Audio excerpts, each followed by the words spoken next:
All right, welcome one and all to the special city council meeting for the city of San Clemente of Tuesday, May 23rd, starting here at 4 p.m. on the dot. I'm calling the meeting to order, and I am going to ask our city manager, Andy, to lead us in the Pledge of Allegiance. Please rise.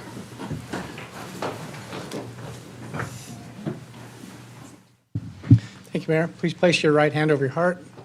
Ready, begin. I pledge allegiance to the flag of the United States of America and to the republic for which it stands, one nation, under God, indivisible, with liberty and justice for all. I've never heard anybody say ready, begin. That was nice, actually. I think that's how you're supposed to do it. Okay, roll call. I'm just going to notice all four council members are present. We have one vacancy. All right. Who's that? Yeah. Oh, let's move on to our first topic here. But before we do that, do we have any comments from the public? We do have one comment, Mike Blackwell. Okay. So this is on the interviews, appointment, city council candidate interview process and appointment. Yes, hello. Mayor Duncan, members of the council, staff, my name is Mike Blackwell. I'm a resident here in San Clemente, proud one. I'm here tonight to speak to the item on the agenda for the selection of a city council representative to fill the empty seat. And I also want to thank you for your service and thank you for setting time aside to make this important decision for our community. And it's awesome. There's so many people that have stepped up to fill that seat. It's not always the case in every community, but in ours we have a lot of people that want to serve, and I think that's wonderful.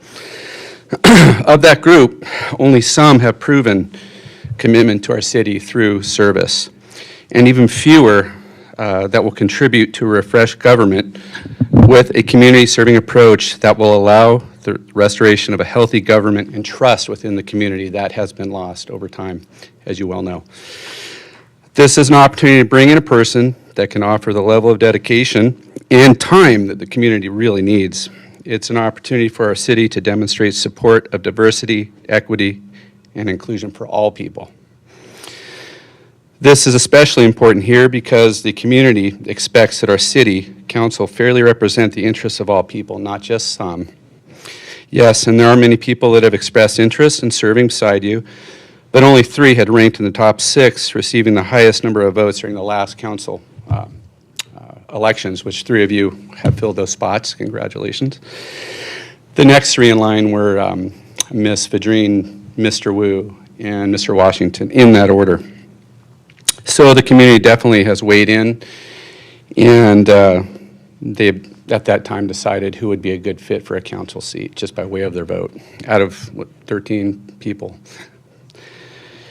Of the 3, there's only one person that's already demonstrated commitment to serve our community over many terms in service on the Planning Commission, Coastal Advisory Committee, and Design Review Committee.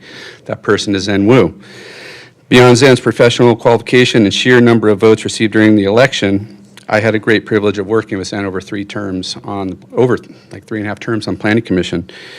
And I can tell you firsthand that his experience kind of speaks for itself, but this man is truly dedicated selflessly to the betterment of our community.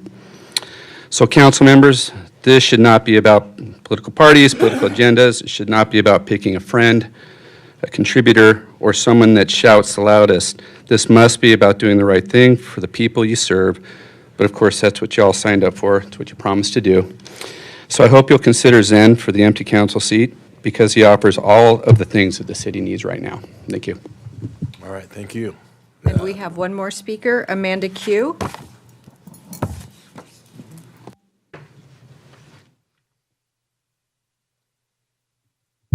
So I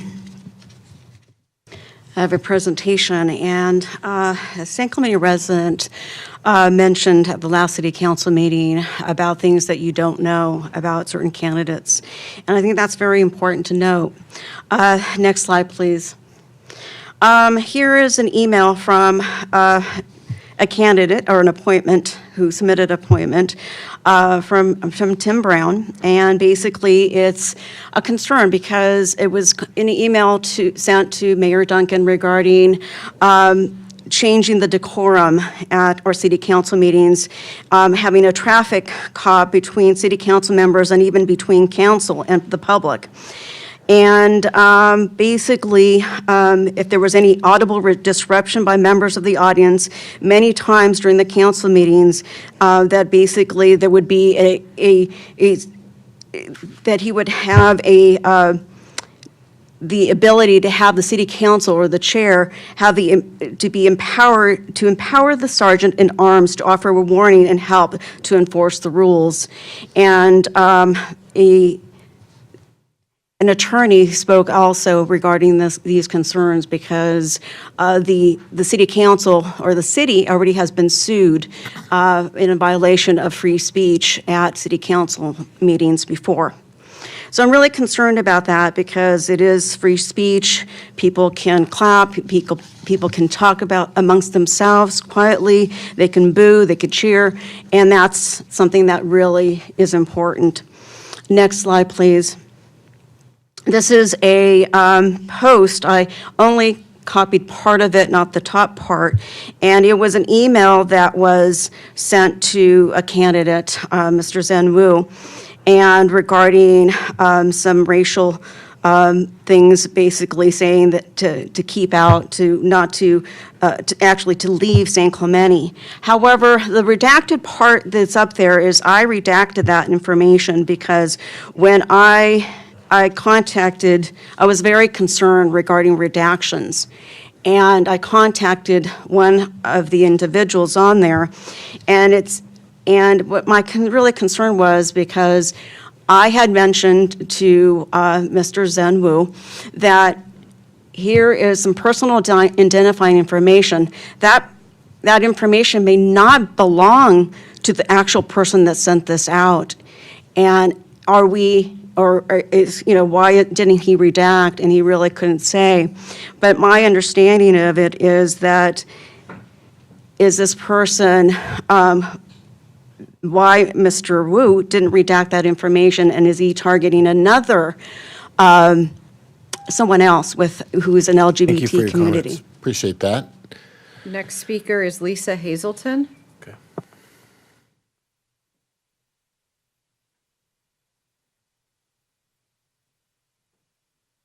Good evening, gentlemen of the council.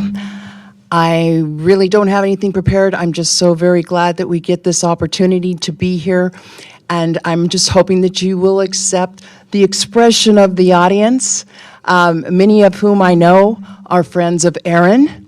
And we're here and we want to be heard. So just to encourage that, I know that you represent us. A lot of us could care less about DEI. That's not what we want. We want somebody who represents San Clemente, who's there for us, fighting for us. We see him at the school board. We see him at the Board of Supervisors. This is our guy. Aaron Washington. Thank you. Thank you. Any other comments? No further comments. Okay. Well, we're going to move into the randomized order for the applicants. Just want a couple of sort of basics. Everybody gets 3 minutes, right? So once the yellow light comes on, you have 1 minute left, and when the red light starts blinking, that's it. There's no more warning. You're done. So we're going to have to sort of interrupt you and stop you, so everybody gets the same amount of time. We're not going to interrupt or ask questions because we want everybody to kind of get their chance to make their case, and we can move through pretty quickly. No problem with people expressing some support, but let's not interrupt people so that we can't hear what they're saying because they only have 3 minutes. So please be respectful of others and make sure that that you don't interrupt or disrupt other people's comments so that the council gets a chance to hear everything they're going to say. With that, do we have the order? Megan is going to pull up the order now. We're going to do it live here so that everyone can see it. And then just one order of housekeeping while we're randomizing. the meeting of May 16th, we did not discuss how to handle candidates that were unable to attend due to already scheduled travel plans. So we have set them up on Zoom. If council wishes to interview them via Zoom, they are ready and willing to be interviewed. So is that something council wishes to do? What does everyone think? Yes? And should we save everybody on Zoom until the end, just so that we can kind of process the in-person? We don't have to keep switching back and forth, or is that something you think we could do pretty quickly? So we have two for sure that are on Zoom, Gary McCocken and Mickey Rathman. Scott Harris was dialing in. Last I heard from IT, he was having some audio issues. He may or may not be on now. And Gregory Stolrow is the only other person that was traveling. He's actually on a plane, so not available at all. So two for sure, possibly three. So we can save them to the end if you'd like. I think we ought to have them be heard in the random. In the random order? Because if Well, they may have a benefit at the end, having listened to everyone else's. Is it, are we able to kind of bring up the Zoom Yes. fairly easily? No- Yes. No problems there? Okay, yeah. I was thinking there might be some, a few minutes of technical, but if they can be Zoomed right in, let's keep them in the flow with everyone else. Thank you for that. Any other questions or concerns before we get started here, council? No. Okay, yeah, so, Looks like Donna Vidrine, followed by Mickey Rathman, followed by Cameron Cosgrove. and our IT people can tee up Mickey for Correct. next after this, okay.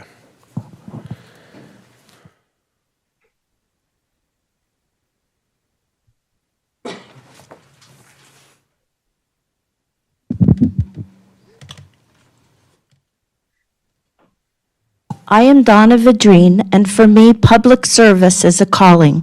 I am ready now, if given the opportunity, to start my work with each of you council members to represent our city with respect, collaboration, integrity, and hard work. Resolving the challenges from previous years that have not been addressed, the problems presenting us today, and taking a forward-thinking approach to ensure a bright future for our families and our residents tomorrow. My highest priority is public health and safety, keeping our city safe and clean and implementing practical solutions to homelessness, working to create and maintain neighborhood watches, a key to social order, helping local businesses grow, supporting working families and schools in our city, facing the challenges of coastal erosion, landslides, and sand replenishment, environmental policy to include clean and renewable energy, water conservation and ensuring an adequate and sustainable water supply for future generations. I have learned valuable lessons being a city council candidate, managing my campaign respectfully with resources I had to utilize. I served my country as an Air Force officer. I deployed twice, putting my country first before family and personal goals, earning promotion to captain and several accomplishments, including Chief Nurse Award, National Defense, and Small Arms Training. I honor my commitments and responsibilities, plan strategically, and work hard for successful outcomes. My resume includes 30 years leadership and management of hospital departments, responsible for budgets, strategic planning, clinical quality, and personnel resources. My strength is demonstrating leadership by setting the example, working hard, and working with others to get the work accomplished while excelling in service, quality, and outcomes. It is worth noting there are currently no women on our city council. If being a woman was my only qualification, I would not be seeking this appointment. Coming within 24 votes of earning a seat on city council this past November with 9,217 San Clemente votes, I have the support of the community behind me. I earned those votes through my hard work, civic engagement, and community involvement. If appointed, I pledge to serve with integrity, transparency, and respect for everyone. I ask for your vote for appointment to San Clemente City Council. Thank you very much, appreciate it. Okay. Mickey Rathman? Hold on. No Oh, sound. hold on a second, Mickey. No Mickey. sound. Hello, There it is. we're working? Yes, we can hear you. Perfect. In addition to the information I provided in my application, here are my thoughts on 3 areas our community is currently facing. 1, homelessness. There are different categories of homelessness, and the housing first approach does help many. But as we can see in our community, there is another group of homeless that are drug addicted, may suffer from untreated mental illnesses, or have made it a lifestyle choice. These individuals turn away from the kind of help we have been offering. We need to find other ways to help these individuals, thus giving residents back their sense of security at North Beach and downtown, as well as giving our local business owners a relief from the mess these individuals leave behind. A bridge shelter with mental health services may be one of the ways to help, giving our sheriffs the opportunity to enforce the no camping ordinance. I believe that the council's current thoughts on a centrally located Tri-City shelter make sense. This would allow us to pool our resources and have a facility that could serve more than just those in the southernmost part of Orange County. This may also help to alleviate the illegal dropping of homeless people from other cities that we have been seeing lately in San Clemente. 2, economic development. One of the things that I appreciate about San Clemente is our balance of live, work, and play. You can truly do it all here and not have to venture out of the city. As you look at our Centennial General Plan, we have goals to enhance the different areas of our city, from the T-Zone and Pier Bowl to the Los Molinos District, North Beach, and beyond. I would encourage our economic development team to seek out businesses and services that are missing from San Clemente, to occupy the open storefronts and defunct lots we have in our city. Private investment in underutilized areas like North Beach would help our sales tax revenue, add to our unassigned fund balance, as well as bringing more activities to areas that are now attractive to loiterers. Our reputation being a city that is difficult for businesses is improving, but we can do more. 3, railroad double tracking. Double tracking in San Clemente raises significant concerns for our community. Implementing such a project could have adverse effects on the accessibility, charm, and quality of life that our community holds dear. It is crucial to explore alternative transportation solutions that prioritize preserving our community's coastal access while still ensuring efficient and reliable transportation options. I would work to find innovative solutions that maintain public transportation accessibility without compromising our coastline. And a few more things about me. I'm a local business owner. Sorry, I have Nikki. a strong background. I'm sorry. Your 3 minutes is up. Thank you. All good.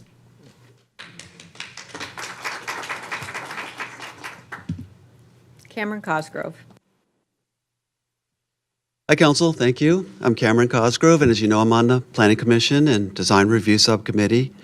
I retired in 2021 after spending over 30 years in leadership roles in Fortune 500 companies here in Orange County, as well as serving 4 years as a city finance commissioner and 3 years as a planning commissioner and 2 years as an appointed city council member in the city of Irvine.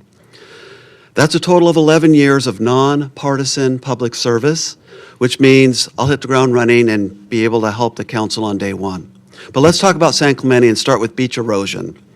Our beaches are disappearing rapidly.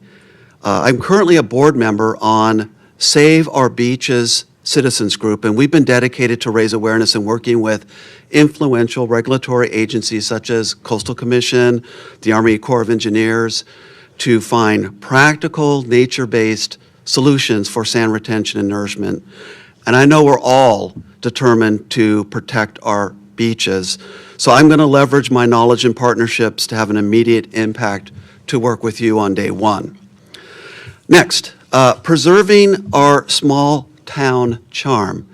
That's vital to our San Clemente lifestyle and requires ongoing attention from the City Council. Every election season, at every candidate forum, everybody says they're in, they want to do it. The question is, Do they know how? As we implement our general plan, there is an experience and knowledge requirement in our zoning regulations, our architectural design standards, and I'm ready to go and will help you keep those promises while at the same time to keep our economy growing. Lastly, we must address the issue of homelessness honestly and with compassion. We can do both. For those willing to accept help, we should bring together our nonprofit organizations to create well-designed case management and counseling programs.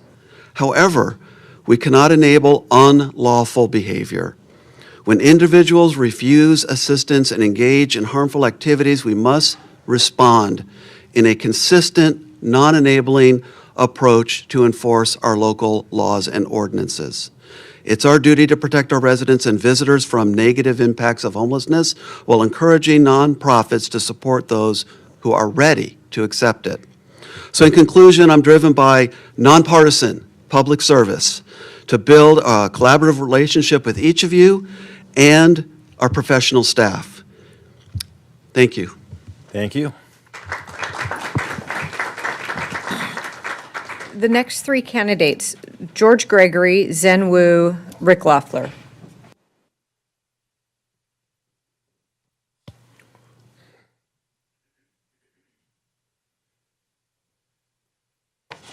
Evening, Council. George Gregory, career criminal. I'm 63 years old. I've lived in the town for 30 years. I've seen the shenanigans and I've seen the disappointments. Some of the things are like, oh, we're missing a bike lane in front of the high school. Well, that was a stupid decision, wasn't it? That's because council didn't listen. I plan on listening. I plan on assisting. So I should have showed up in a suit and tie, I guess, but I still have affinity to tying a knot around my neck. Bike lanes are important. Homeless issues are tremendous here. We have shipping containers that we can convert into some kind of shelter, not a very good one, but some kind of shelter for these people to store their belongings so it's not scattered all over town, and give them a place to camp. If they don't want to camp inside the shelter, you can camp right outside the door, but it gives them a place to stay. As far as a large regional shelter, I'm starting to think that's a bad decision because it condenses so much of that problem in one place. It's going to boundly affect the local community around it. Where if we have smaller shelters, an aggregate type approach, I think it'll be easier on the citizens and easier on the homeless people too, because if they're beefing with somebody, they can go to one of the other shelters or one of the other shipping containers, something like that. Our trail has been an emotional problem the whole time. When the trail was coming about, I was campaigning for a wider trail, for a more useful trail, for something with a better surface on it, for skateboards and skaters, and, I see life. I don't see snobbery. Oh, but it'll be so wonderful with just this dirt trail and the plants and stuff. Immediately, the plants were rode over by bicycles, trampled upon by dogs, etc. It didn't work out. It wasn't a very good plan. It has sharp turns, it has ridiculous crossings, and it's built on the wrong side of the rail, if you ask me. Maybe the rail is the key. Maybe the rail is the key to building our knees and our groins we need on the beach to retain this expensive sand that we plan on importing. Those grains and knees will help retain that sand, and the rail company can help us. Let's leverage the rail company. I have a plan for that, and it's a good plan. Our beaches, again, we're running out of sand, and we only subsidize the rich in town. We can't use the parking at North Beach because somebody else has already claimed the parking at North Beach. I tried to start a swap meet, affordable swap meet, for people to show their wares and cottage industries and stuff like that, and I was told there's not enough parking. When I tried to buy the casino, I was going to turn it into a food court because I liked the elevated floor in it and it was going to be easy to plumb. I was told I don't have enough parking, there was nothing I could do with the building. A rich Thank person you. bought Sorry. the building. Sorry, your time's and up. they had sir. enough parking. Thank you. Appreciate it. Good, thank you.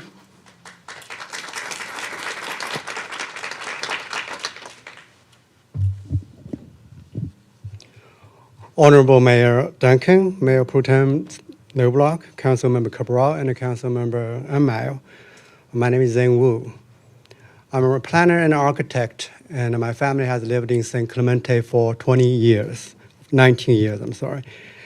During my campaign last year, I earned endorsement from both sides of the aisle.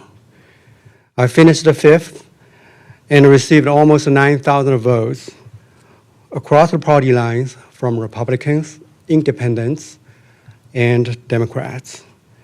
You should have confidence that if the council appoint me, a good amount of San Clemente voter will feel happy that they are represented. I'm a problem solver.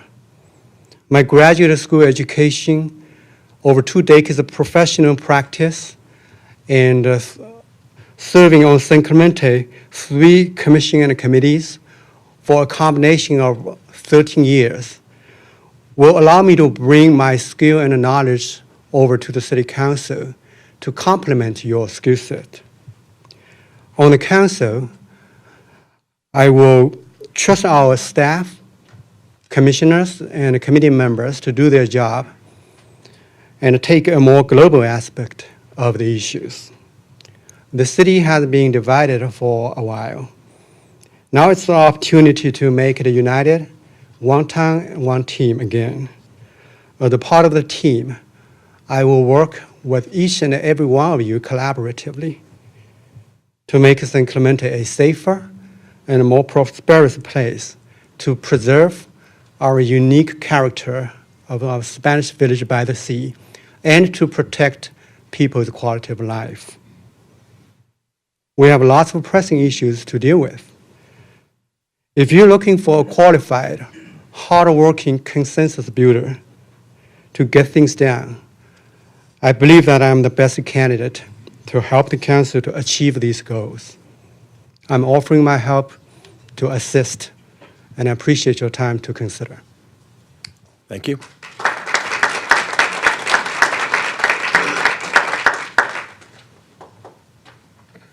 Rick Leffler, followed by James Whalen, followed by Gary McCocken. Okay, I'm going to talk fast. I'm confident the most here today will tell you what they will do for the city of San Clemente. I would like to tell you what I have done. As chair of the city's Public Safety Committee, we have recommended many proposals which have enhanced tools for law enforcement, fire, and marine safety. The flock camera system was installed at the recommendation of our committee. Since the installation, these cameras have been directly responsible for locating numerous stolen vehicles and vehicles used in other criminal activity, including the vehicle used in the residential burglaries perpetuated by the Chilean crime syndicate, which led to their apprehension. We also formulated numerous city ordinances passed by the council, which has provided effective tools of enforcement for the appropriate enforcement entities. These include allowing police to arrest persons in possession of multiple catalytic converters and the power to recover stolen property, prohibit the removing of shopping carts from their associated businesses, prohibiting storage of non-essential personal property in public spaces, loitering in the train platform without a valid ticket, prohibiting bicycle dismantling and repair on public property. While these are great accomplishments, we must continue to identify future issues that challenge our public safety partners and provide them with the tools they need to address them.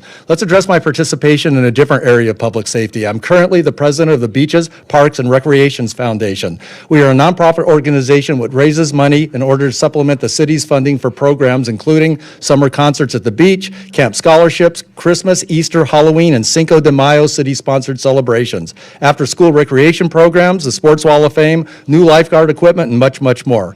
I've lived in San Clemente for 23 years. I'm a husband, father, and grandfather, which, as you know, takes up time. Any time I have left has been dedicated to maintaining and improving the quality of life for all here in San Clemente. I have directed my experience and knowledge in a matter that at least qualifies me to be considered for this appointment. If appointed, I will listen to our citizens' concerns and work with the council to ensure our city continues to move forward in a positive direction. I believe I possess 3 assets that set me apart from many of the candidates. First, I believe that partisan politics should not be a factor when deliberating city policies. I believe in good ideas, not party politics. I'm a registered no-party preference voter.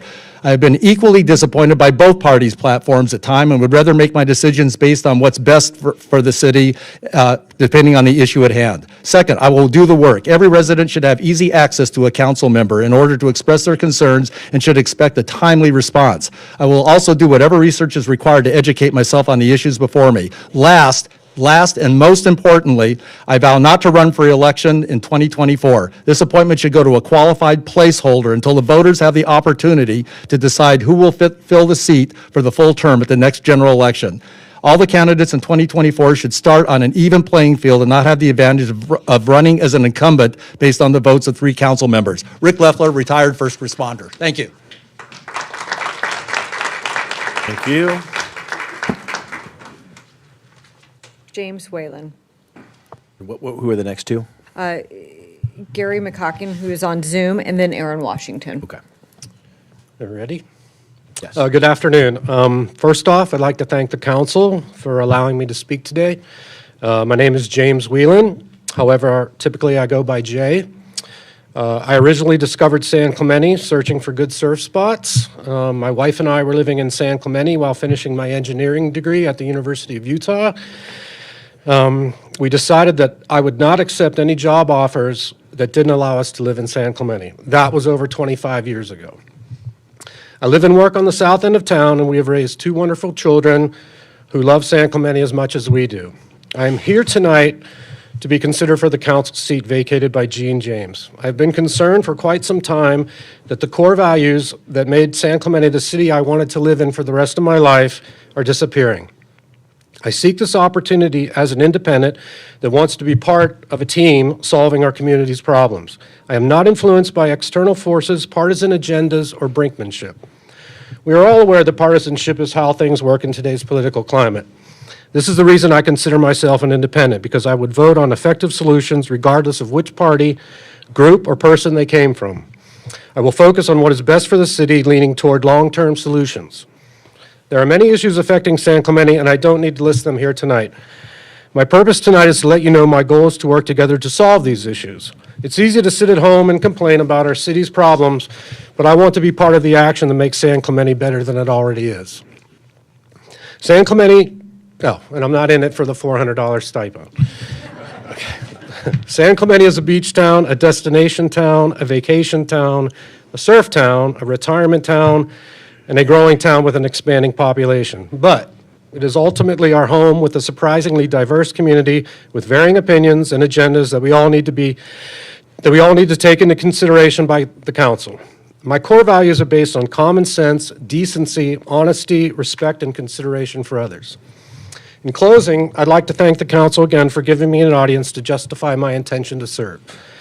As Ole Hansen said, I envision a place where people can live together more pleasantly than any other place in America. I want plazas, playgrounds, schools, clubs, swimming pools, a golf course, a fishing pier, and a beach enlivened with people getting a healthy joy out of life. As a member of the council, I will work to protect that vision. Thank you for your consideration. Thank you. We have Gary on Zoom.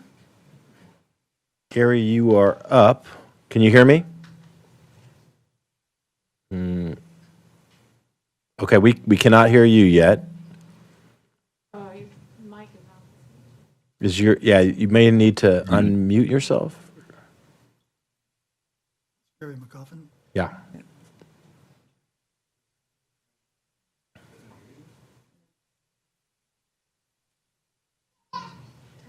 Let's see. How about now? Yes, we can hear you now. Okay. Okay. Go ahead and start. Mayor and members of council, I want to thank you for the opportunity to have applied. I'm a retired anesthesiologist, 36 years at Downey Regional Medical Center, which is now PIH Downey.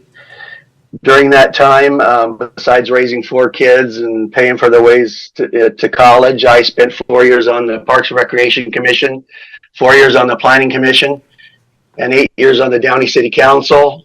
2 of those years I served as mayor. So I'm ready to roll if you were to select me.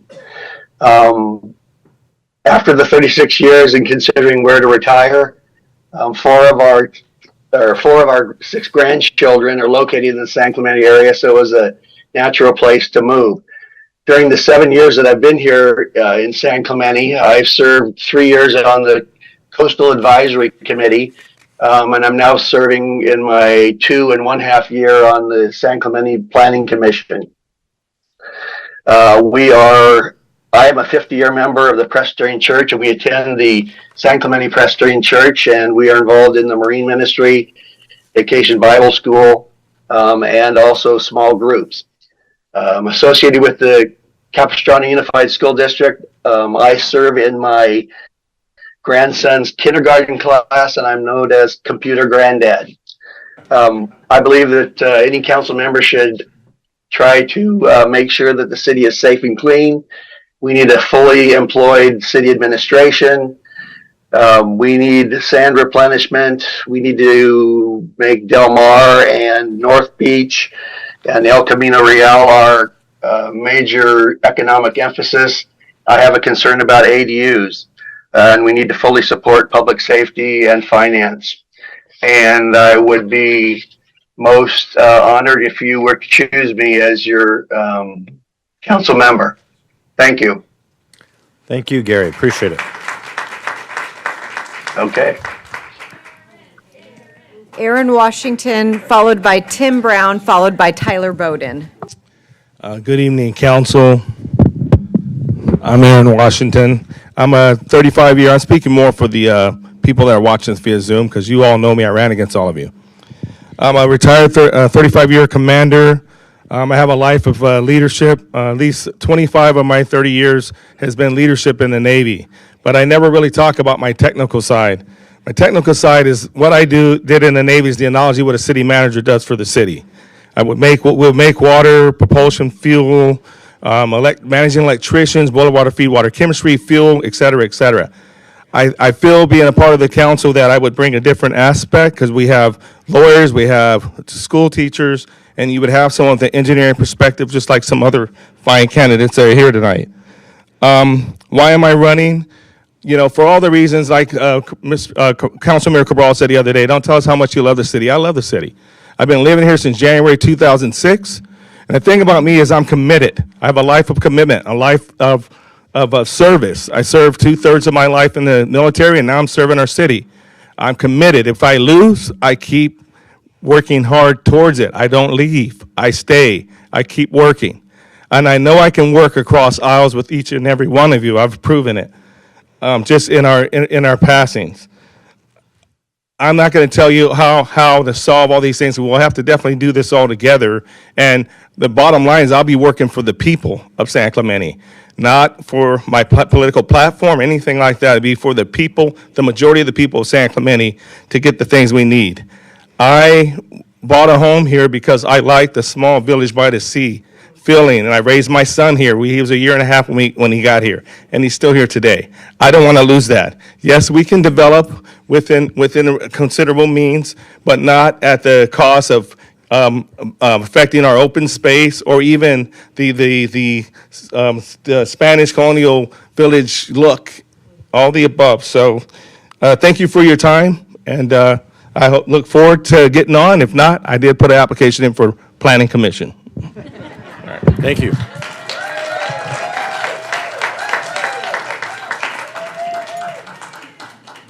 Tim Brown, followed by Tyler Bowden, followed by Summer Swank.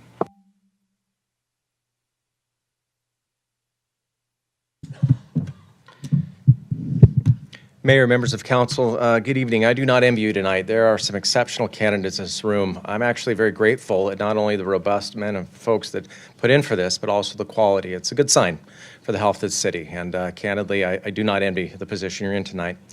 As I said in the last meeting, I'll try to make my comment short because I already took some time in the previous meeting.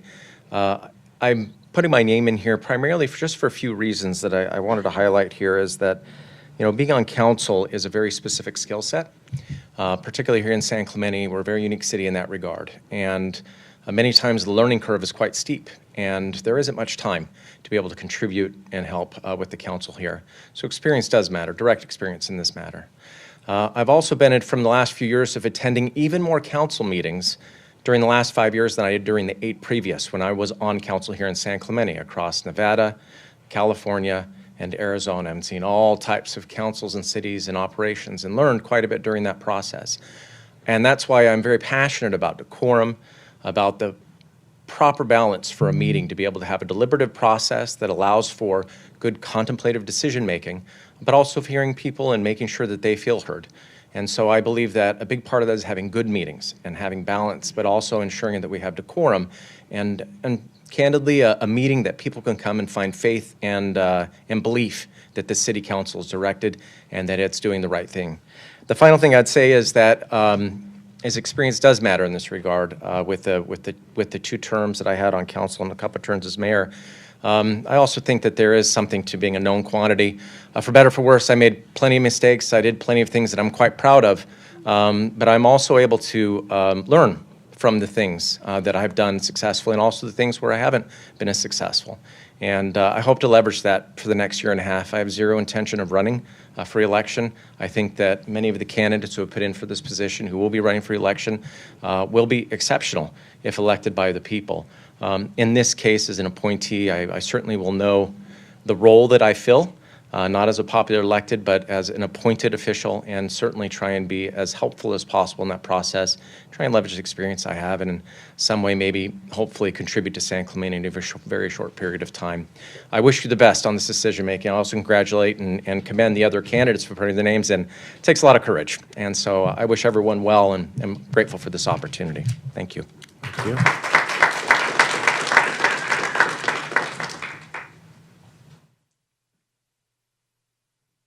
Good evening, Mayor and Council. I'm Tyler Bowden, and I'd like to start off by just expressing my gratitude for having us here tonight to speak to you and just to be able to participate in this process.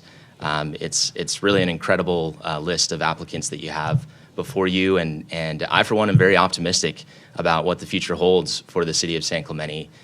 We have an incredible new city manager who has really hit the ground running and immersed himself into the community in a positive way. We have a great new chief of police services who lives locally and cares about this community. And among this list of applicants, I think you really have a number of great choices. So I also don't envy the decision that you have to make tonight. But I think that, you know, with this opportunity comes a need to make the right choice. I think you really should look at what you have in front of you and the opportunity that you have over the next year and a half to work with somebody, a 5th council member, who can sort of exemplify the balance that's represented on the council right now. I actually think that, you know, even though you might not agree with each other on all things, I think you're a very well-balanced council and you're very reasonable with each other. And so I think that the person that you select for this role should exemplify that. And this person should be a servant leader who cares about this community and exemplifies that care for the community in their service, in their active service. It should be a reasonable person who leads with logic and common sense, and it should be somebody who has experience with this city and with government affairs. And you know, in applying for this role, I thought that I exemplified those characteristics. I would love to serve on this council, but after deep consideration of the role, I've decided that I'm best in the roles that I'm already serving currently. And so with that, I'd like to respectfully and humbly withdraw my application from the list and ask that you do not cast your vote for me. It's really an honor to be able to serve this city, and I love doing it. I'll continue doing that, and I'll look forward to an opportunity in the future to perhaps serve on this council. But in the meantime, I'll continue doing what I'm doing, and I'll look forward to supporting you and whoever you choose to fill in this role for the next year and a half. And I just, with the last few seconds that I have, I just want to, you know, encourage you to just think about the residents of San Clemente and the true spirit and heart of what this town is, and your opportunity to select somebody that represents that and can work with you to accomplish all the things that can be accomplished over the next year and a half. So with that, thank you for the opportunity and for your time. Thank you. Thank you. Certainly respect that. Okay. And then Summer Swank, followed by Tom Streeter, followed by Christina Selter. Hi, I'm Summer Swanky. Thank you for probably the path of most resistance and interviewing all 23 of us. But as one of the unknowns, I really appreciate it. I also appreciate Victor's comment about not just moving people forward just because we love the city, but I do hope that we have a prerequisite that all of us here do love the city, because it's a great city, obviously. I chose San Clemente 15 years ago because of its culture and its people and its values. It reminds me very much of where I'm from in the Midwest. I was born and raised in North Dakota, Minnesota. You betcha. Anyways, I went to school at the University of Minnesota in psychology, and then I went back for my executive MBA and have worked in the finance and investment industry for over 30 years at firms like U.S. Bank and Merrill Lynch and Morgan Stanley. There, they do very much a great job of feedback. And so the one thing that I've been known for is my positive attitude, my work ethic, and my ability to solve problems. I've worked with CFOs, COOs, very fussy financial advisors in the corner offices, although don't tell them that. So I can handle a lot of conflict. I also have 2 young children at Truman Bennett and BAMS, and I can also handle multitasking, which brings me why I'm here. I applied because when I moved here, my parents were not thrilled about me moving to California. So I would read to her the little sheriff's blog, and I would find these great stories. And one of them was, woman spotted in a robe getting mail. And I thought, oh my gosh, we have changed so far in 15 years. You know, right now we've got Cadillac converters being stolen down the street. We have the homeless, so no one wants to run on the North Beach. And, you know, all the problems that we're all familiar with, the sand, Casa Romantica, the train, all of them. We all know there's big problems. But what I would like to bring to the table is my ability to problem solve and the new perspective. So the good news is you have some amazing candidates here, and I just appreciate your time and the willingness to listen. Thank you. Thank you.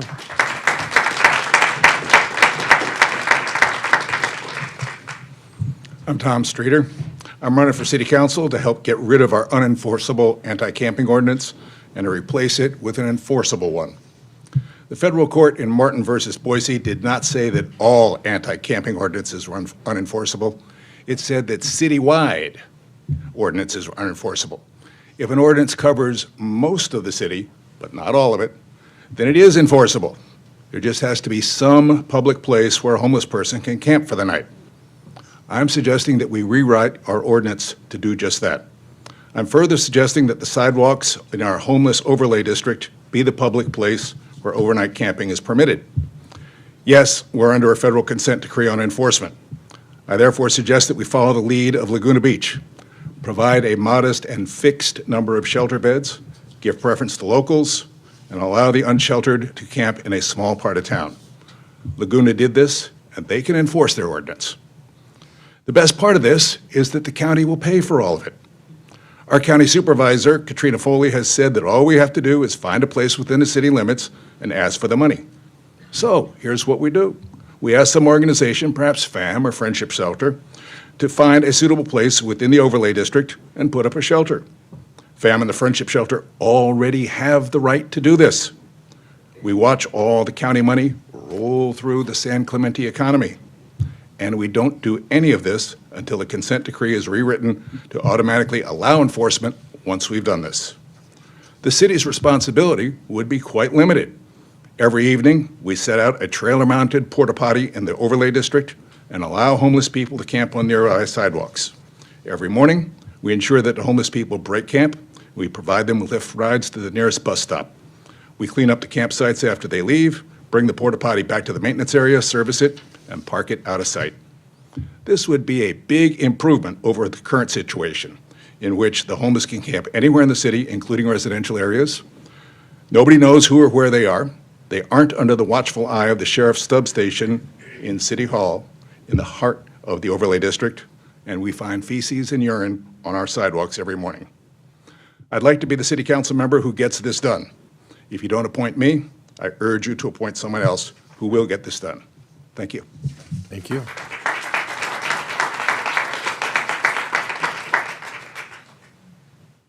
Christina Seltzer, followed by Barton Crandall, followed by Scott Harris. Basically, most of my information is already in the packet that I turned in, and all 4 of you already know me. So what I wanted to do is kind of focus on the audience, the things that they don't know about me. I may not be on a council or San Clemente board, but I have been serving San Clemente the entire time I've lived here.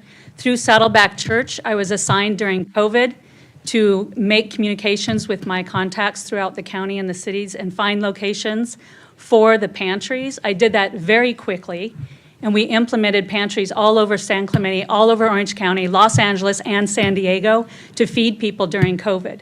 Not only that, but then we expanded it because my heart is for seniors and vulnerable people. So we moved them into the senior communities and the mobile home parks, and then we did drive-throughs in other locations. Here in San Clemente, we did the outlets. We then entered the schools and did the parking lots, and that has continued. It did not stop. I have stepped down from that. I am still on the reentry program for the Orange County jails. It's an extremely important program. It helps us to stop the revolving door. So when the inmates are getting released, after they've been having chaplains coming in and visiting with them, we then get them and send them to the correct services where they can get housing and education, maybe marriage counseling, because the biggest issue in the jails in the county and the prisons in the state, the number one thing that connects them is a fatherless home, and that's the women and the men. So if we don't stop it when they're released and get them the help that they need, they will not be there for their children will end up in the same situation. As a school teacher, you also see these children that don't have the father in the home. If we could set some sort of mentoring program for these children when the fathers or the mothers are in the jail or the prison, it would really help these children stay on the right track.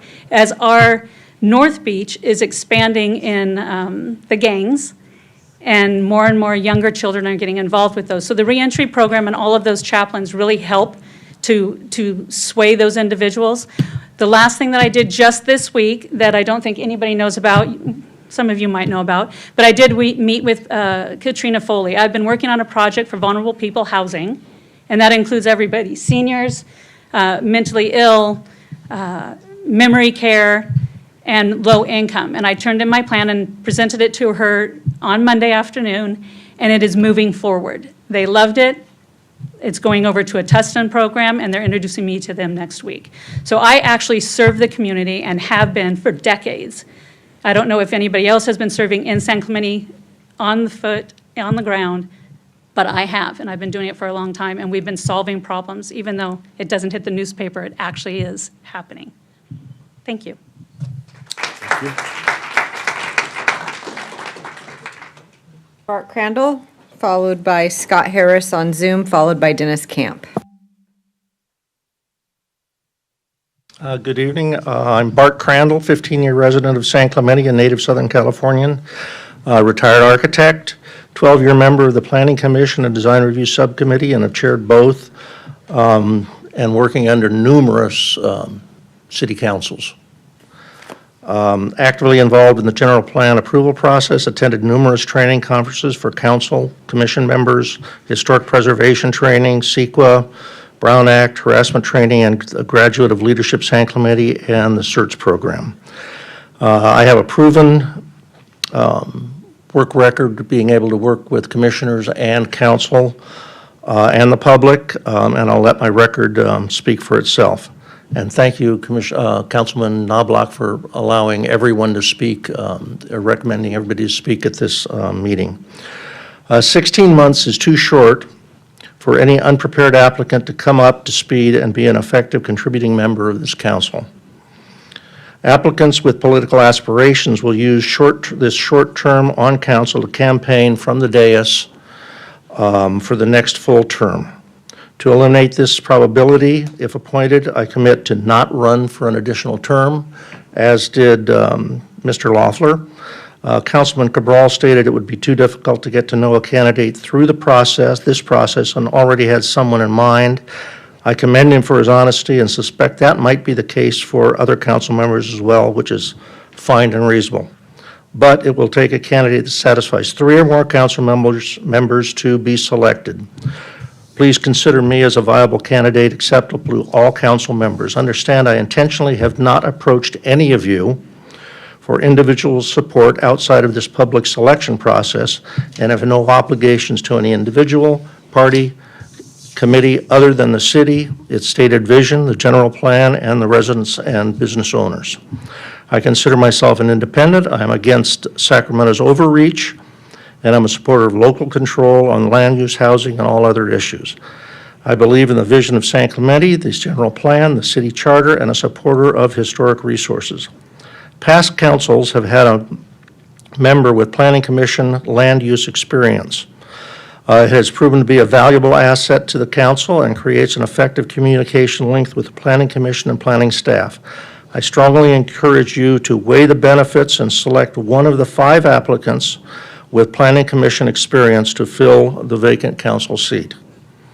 I took Councilman Cabral's comments to heart and avoided any cliche or boilerplate answers and tried to explain why I consider myself a universally acceptable applicant. And like Mr. Washington, I've also got my application in to run on Planning Commission again. Thank you, Bart. Appreciate it. Scott Harris is participating via Zoom. Who's next Good after evening. this? Thank you for the opportunity to speak. My name is Scott Harris. My general background is in leadership, financial accountability and oversight, and management. I recognize that I'm a relative newcomer to San Clemente, but I believe that my skill set is something that can work out well for the city in this particular situation, sort of an interim situation. I come to the dais here today, the virtual dais that is, as a consensus builder, believing that there's no I in team, but there is an I in attitude. In terms of where I stand on various issues, I mean, obviously, I'm for public safety. I commend the council for at the last meeting for deciding the way that they did with regard to the Orange County Deputy Plan.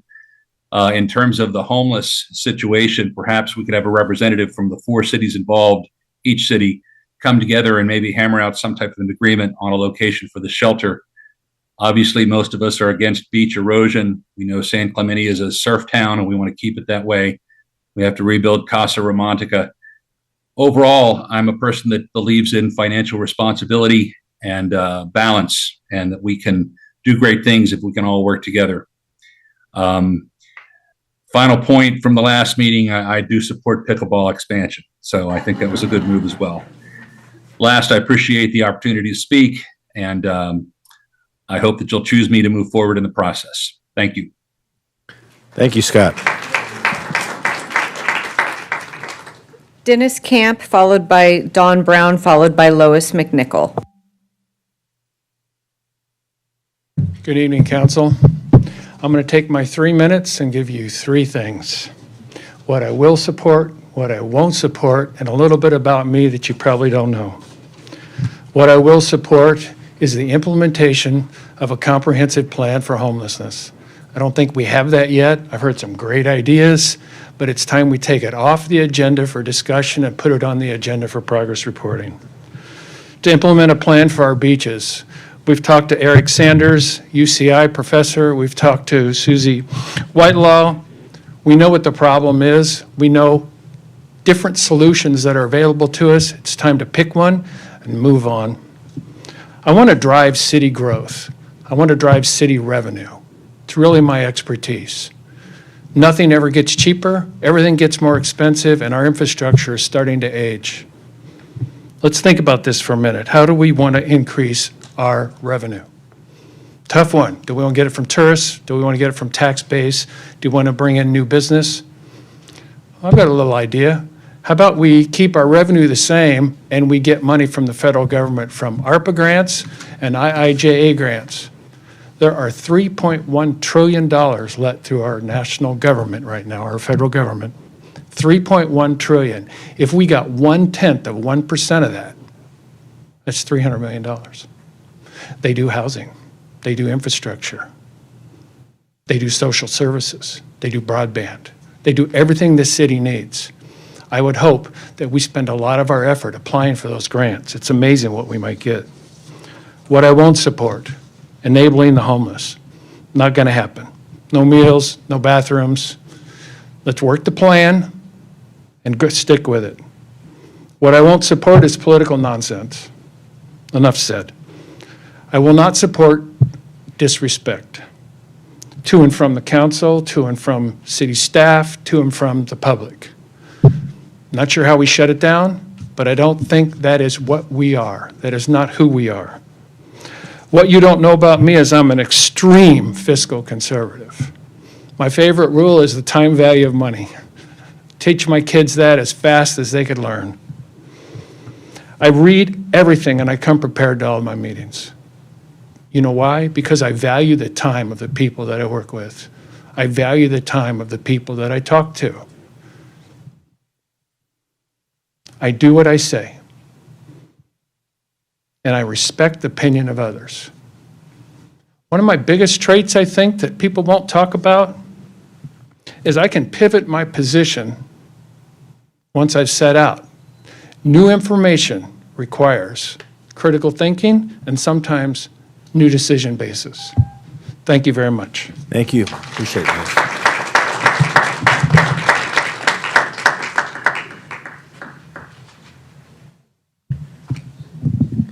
Good evening, council members. I'm Don Brown, a longtime member of the local scene around here. My parents moved here in 1971.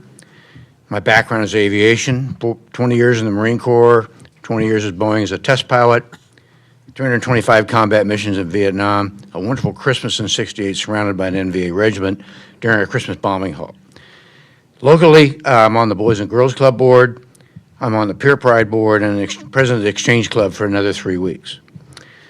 I'm here to tell you that I'm here to help you 4 council members get through to 2024. I do not intend to run for election in 2024. I'm here to bring my experience that I've brought to this city for the last 11 or 12 years to help form consensus to get the business of this city done. I was on the Planning Commission for 11 years, an odd number, but we were extended by the council because of COVID. I was the chair of that commission for 3. I was on the Coastal Advisory Committee for 5 years and chair of that one for 4 when we worked with the Army Corps of Engineers for sand, the sand project we're about ready to get, a long time in coming. I was on 2 traffic task forces, one of which I personally worked on. A little grant became the trolley system, which you talked about earlier tonight. I've had 40 meetings over 4 years with the general plan on the Planning Commission, so I know about our small town feel, our Spanish colonial revival architecture, and all the land use issues that go with it. I was on it's also the Transportation Committee and such things as I-5 widening and La Pata and a few other minor transportation efforts I worked on. Sand replenishment, we need a plan now for Army Sanding number 2. We only waited 20 years for number 1. They're very rigid. They have their borrow site. But we have other opportunities also. There's other sand opportunities. I think sand is time has come, and we need to reach out. Newport Beach and Redondo Beach, actually Huntington Beach, actually sand every year. I think they get it from the riverbed up in Santa Ana. I think I am experienced with the city staff and the budget process. I know most of the people here in the dais. I'm good for augmenting some of you council members at work because I'm fully retired. Priorities is collaboration, trying to get all of us to work together, financial stability, sand, and let's work a holistic solution for homeless. We all have to get together in a room and just figure it out. And with the yellow light, I thank you for your time. Thank you, Don.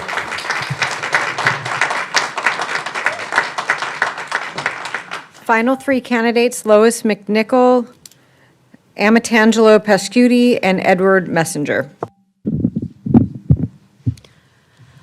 Good afternoon, Mr. Mayor and City Council members. My name is Lois McNichol, and I've lived in San Clemente for 4 years. San Clemente is one of the last small beach towns and has had a very unique flavor. I attend these meetings regularly, and I've noticed that people have freedom of expression, and the public is cognizant, and the council is cognizant of the public meeting guidelines. I would encourage the public to participate in these meetings even more and use their voice.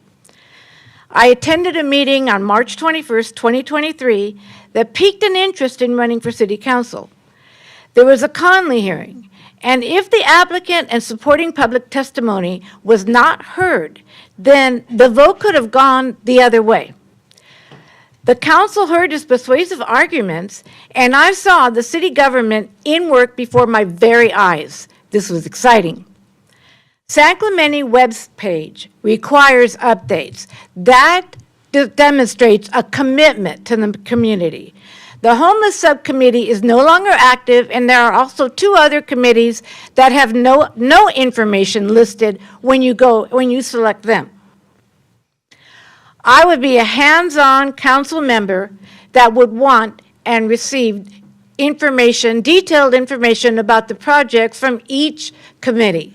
And I would want to see their prioritization, the length that they've worked on each of the projects, and how much it would cost, and other possible sources of income. I would also request a benefit analysis for the city for each of these projects. As of March 27, 2023, Martin v. Boise has been superseded by another court ruling, Freddie Brown versus the City of Phoenix. This ruling prescribes that the quality of life must be upheld by elected officials. Martin v. Boise applies only to those people who lack access to shelter or because it is unavailable for free. Individuals who receive benefits such as government benefits, military pension, or disability do not fall into this category according to the latest court case. I would add 2 more sections to the update for homeless report, and that would be churn, the people who fall out of housing, and also whether or not they have a source of income such as that. The outreach staff would be encouraged to attend DPSS meetings to obtain more information about homeless programs. Thank you. Thank you.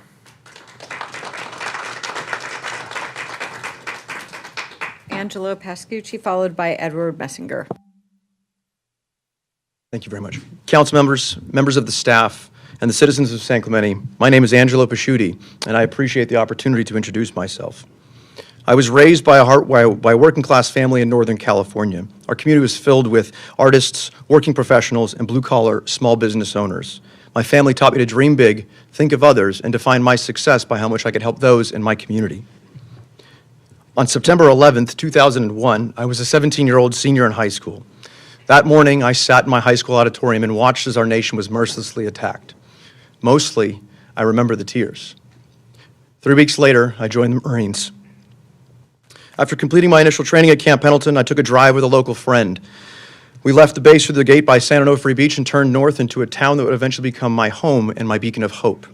The misty mornings along the pier, the bustling farmers markets, and the memories of deployment dinners at Pizza Porter Fisherman's became my lighthouse while I was abroad. Over my 21 years of service, I have fought, I have been wounded, and I have watched my friends make the ultimate sacrifice in defense of the American ideals of equality, liberty, collective growth, and most of all, democracy. I am again compelled to serve our American experiment and this great city. Over the last few years, many of our unique small businesses have slowly left San Clemente.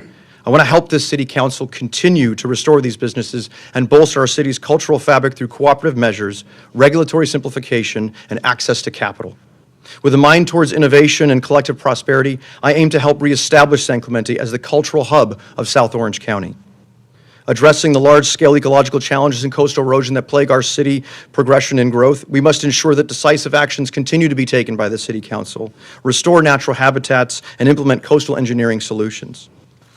Resolving the unhoused issue starts with a social contract between the city and the unhoused themselves. The city must continue to provide emergency supportive services while also encouraging the unhoused to become responsible for their own future. Continuing to remain a drain on San Clemente is not an option. I want to give them a hand up, not continue to give them a hand out. San Clemente is my beacon on the hill. I believe the things that make us different are the things that in fact make us better and are what brought us to this point.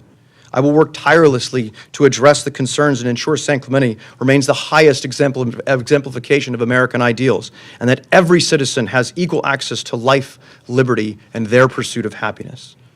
It is my fundamental belief that service beyond ourselves is the hallmark of what it means to be an American, and that values, rather than politics, are what drive people together.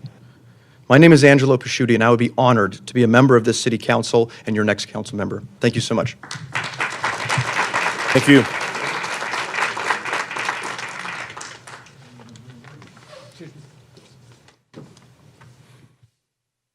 Good afternoon, council members, Madam Clerk, and staff. My name is Edward Messinger, and I wish to be a council member for the city of San Clemente. After college, I was commissioned an officer in the United States Marine Corps with orders overseas. Upon end of my tour, I returned stateside and was stationed at San Clemente. I remember as a young lieutenant renting my first apartment on Buena Vista for $125 a month.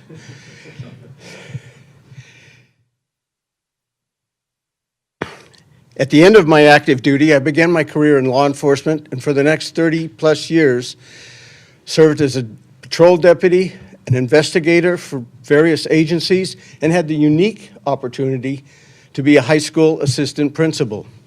I mention these past experiences to highlight the fact that I have dedicated my adult life to organizations that provide for the stakeholders and citizens. I believe my military experience and 30-plus years of law enforcement have demonstrated a devotion to public service, an ability to be an active listener, and a person who can assess the facts, analyze them, and come to a rational conclusion. Right now, I believe our biggest concern in the city is the selection of a council member. You have begun that process in a responsible, effective, and cost-efficient manner. After that selection, I believe the citizens of San Clemente will look forward to the council addressing the issues and needs in a unified, thorough manner, and issuing decisions that best suit the city, its citizens, and businesses. There are other important issues in our city. Obviously, the homeless population, sustainability of our beaches, the railroad corridor, traffic and e-bike congestion. I plan to serve as an active council member, listening to the staff, experts, and making reasoned decisions. And while I have no formal council experience, I have no agenda. I simply wish to serve the remaining term of Mr. James. I hope that I can pay back to the people, much like yourselves, who have sacrificed their time with their families to provide us with our parks, our athletic fields, and the beaches that we as families have enjoyed to this very day. Councilman? Thank you very much, sir.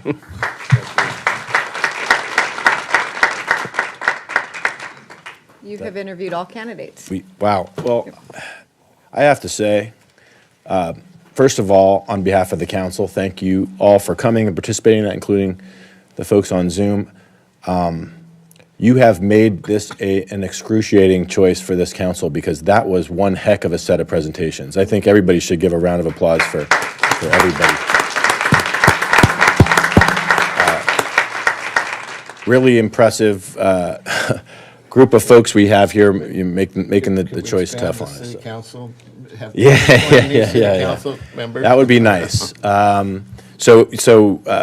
You know, thank you for taking the time to come and present and kind of share your thoughts, pour your hearts out, and you know, and spend this time with us. And no matter what happens, please give yourself credit for coming.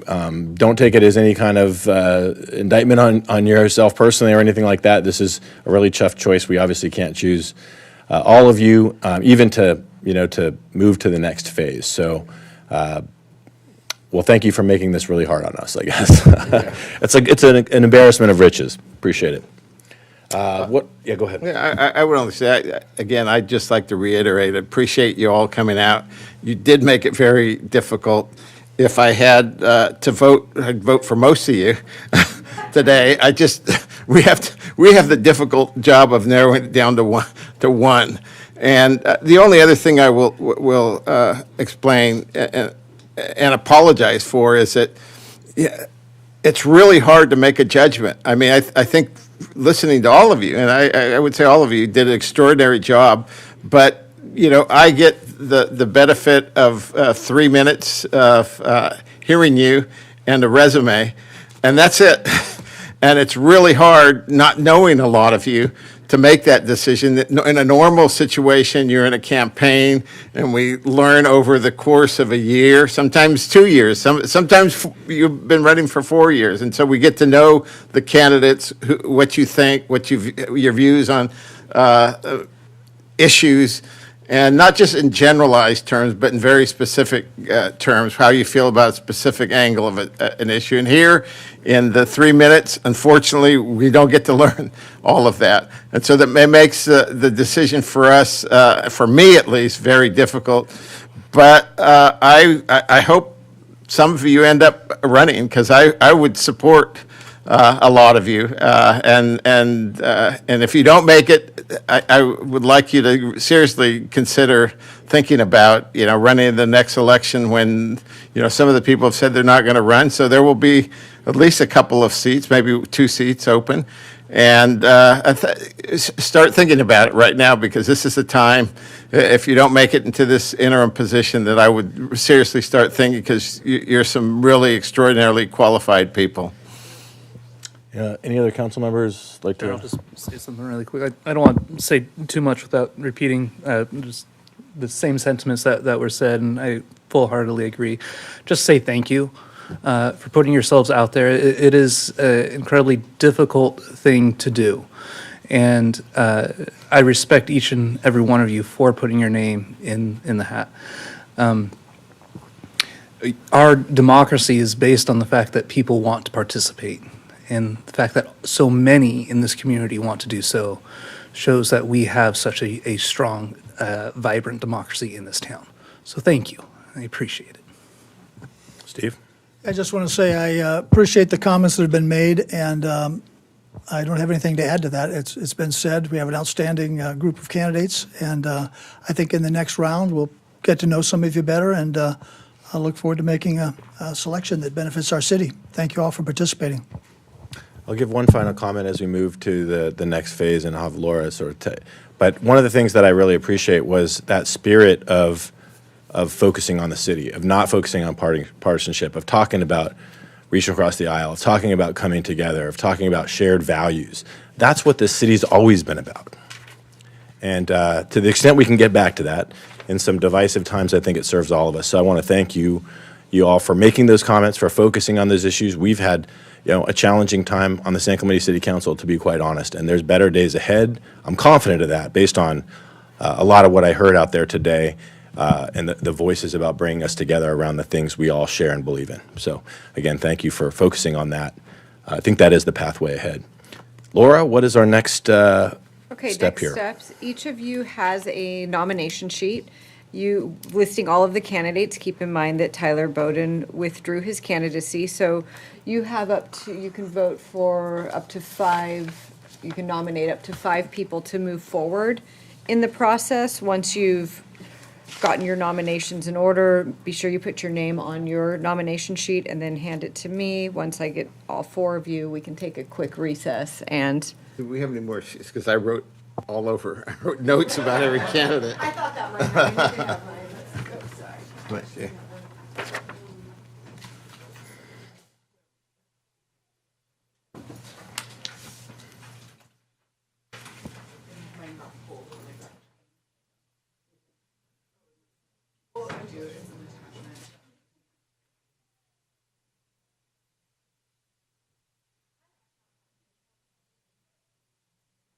Now, this,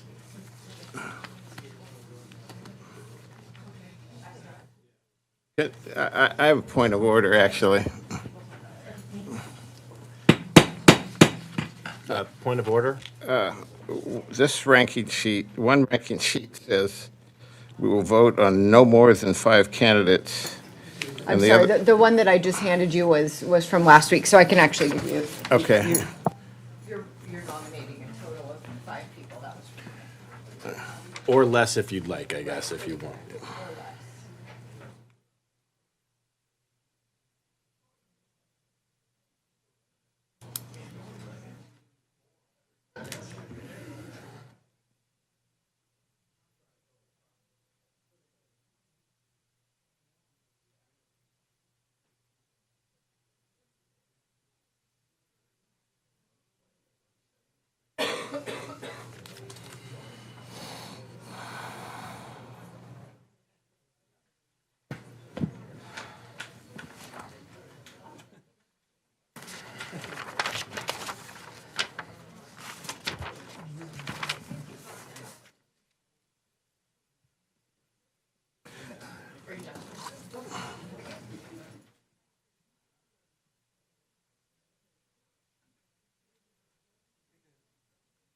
break right now or after?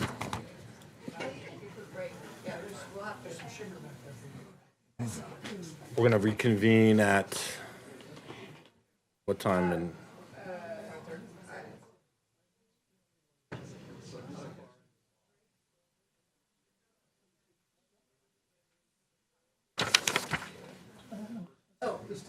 Okay, yep, okay, just want to be sure you. Yeah, I know, I'm aware.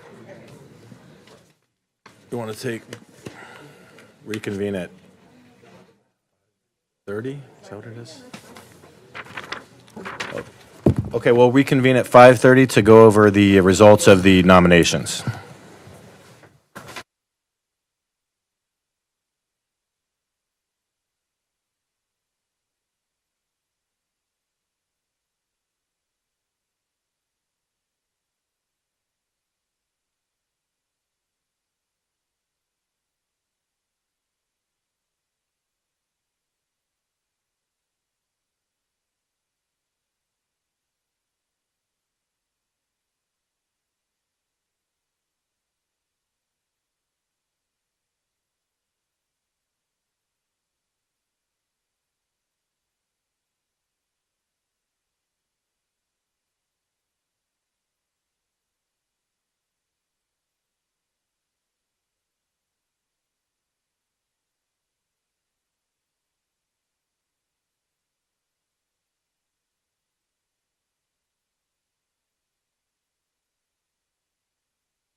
All right, please take your seats.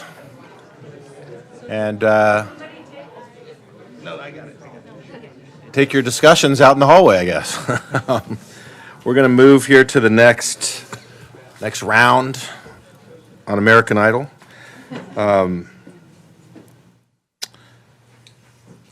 I guess just announcing the results. You have everything tallied up, City Clerk? I have everything tallied up. I'll first start by naming off the candidates that each of the council members nominated. So starting with Councilmember Cabral, he nominated Tim Brown, Cameron Cosgrove, Rick Loeffler, and Aaron Washington.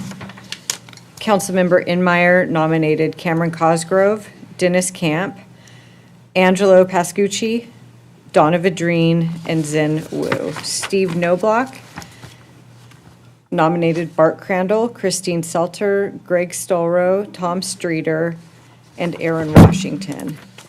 And Mayor Duncan nominated Dennis Camp, Rick Loeffler, Angelo Pascucci, Donna Vadrine, and Zen Wu. So what we have are 7 candidates that received 2 votes. Those 7 are Cameron Cosgrove, Dennis Camp, Rick Loeffler, Angelo Pascucci, Donna Vadrine, Aaron Washington, and Zen Wu. The candidates that received 1 vote are Tim Brown, Bart Crandall, Christina Selter, Gregory Stolro, and Tom Streeter. So you can move to Who were the 7? I'm missing. Can you go over the 7 again? 7, yes. Cameron Cosgrove, Dennis Camp, Rick Loeffler, Angelo, Donna Vadrine, Aaron Washington, and Zen Wu.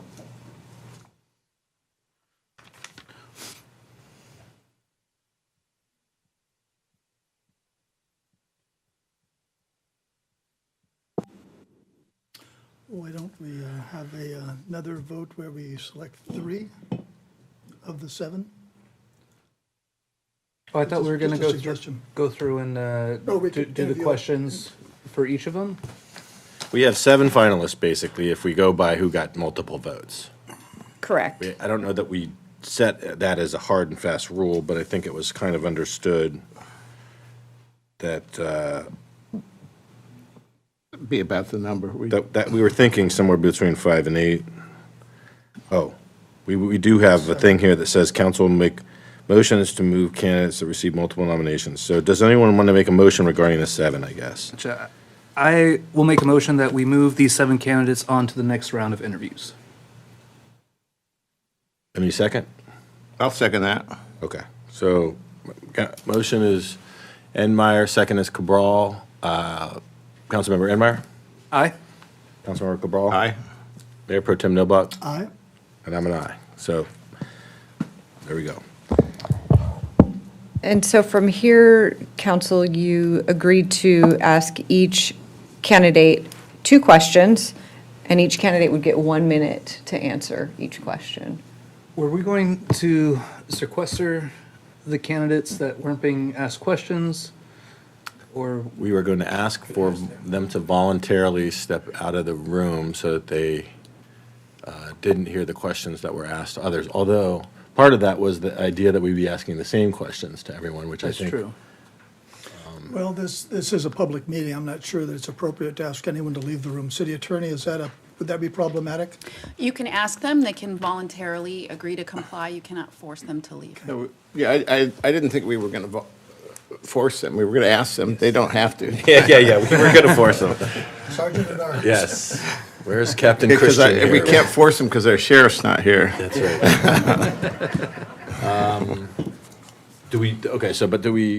I know, Steve, you seem to have too much of a problem. Do we still want to have folks voluntarily potentially leave so that? I'd like to. I would like to, just because I plan on asking more or less the same question to each candidate. Okay. Okay. Do we want to go in any kind of order here on interviews? Can we random? Anybody that would like to, I can lead them to the green room back here if you'd like. Yeah. That's a great idea, yeah. We could randomize. Yeah, I think that's fair that way. Okay. Okay.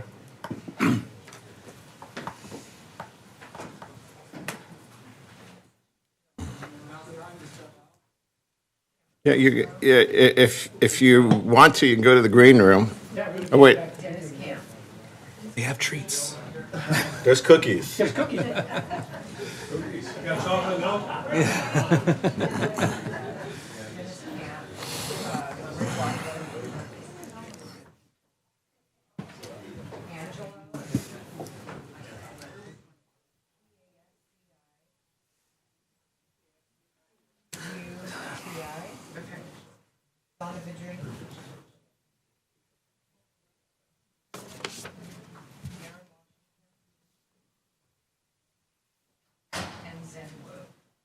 Did anyone receive more than 2 votes? No one received. Okay, yeah.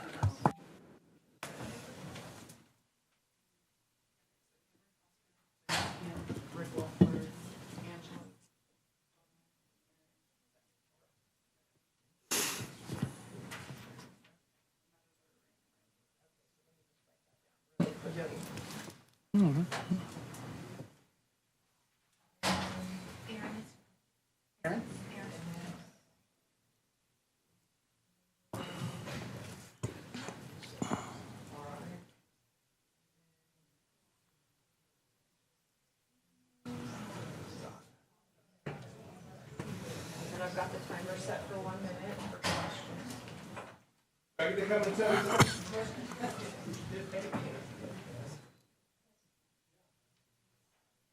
I'm used to being last. That's right. Washington. All right, Council. Thank you for having me again. We're going to start right in on questions. So we'll start with Councilmember Enmeyer. Great. Should I do one or should I do both of them back to back? 1 through, and then we'll do another. All right, great. Okay, so first question. On a national level, our country is arguably growing more and more partisan. The divisive issues that are being debated in Congress and state assemblies are now being taken up at the local level. What do you believe is the city's role when it comes to these issues? And what, if any, national issues do you think are in the purview of the city to pursue? Well, I really believe cities should be focusing on city business, but for those issues that affect you, like say there's a AB out there policy for taking authority away from like the sheriffs or something like that.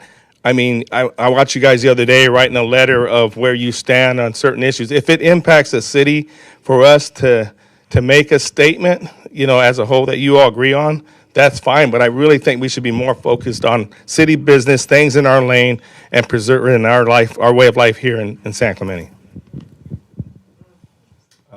Okay. Councilmember Cabral. Yeah.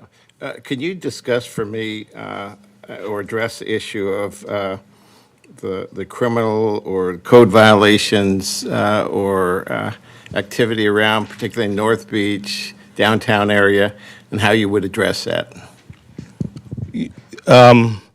So I've been watching what council has done. So the actual codes, I don't know the codes, but the activity that has been going on, I've actually toured it before you took actions on it. Say like going down by the picnic tables and seeing the restroom and seeing needles and watching people walk up with needles. I think the way that you've handled it with increase in police presence is really the way I would go, because we want to make it, and I say this not to be insensitive to homelessness, because I was almost homeless once in my life, but what I'm saying, make it inconvenient for those that are violating the law. Those that are using substance abuse, profanity, exposing themselves, we got to make it, even if with the Boise versus Martin, we got to make it where it's so uncomfortable to come to our city and do these things that they choose another place.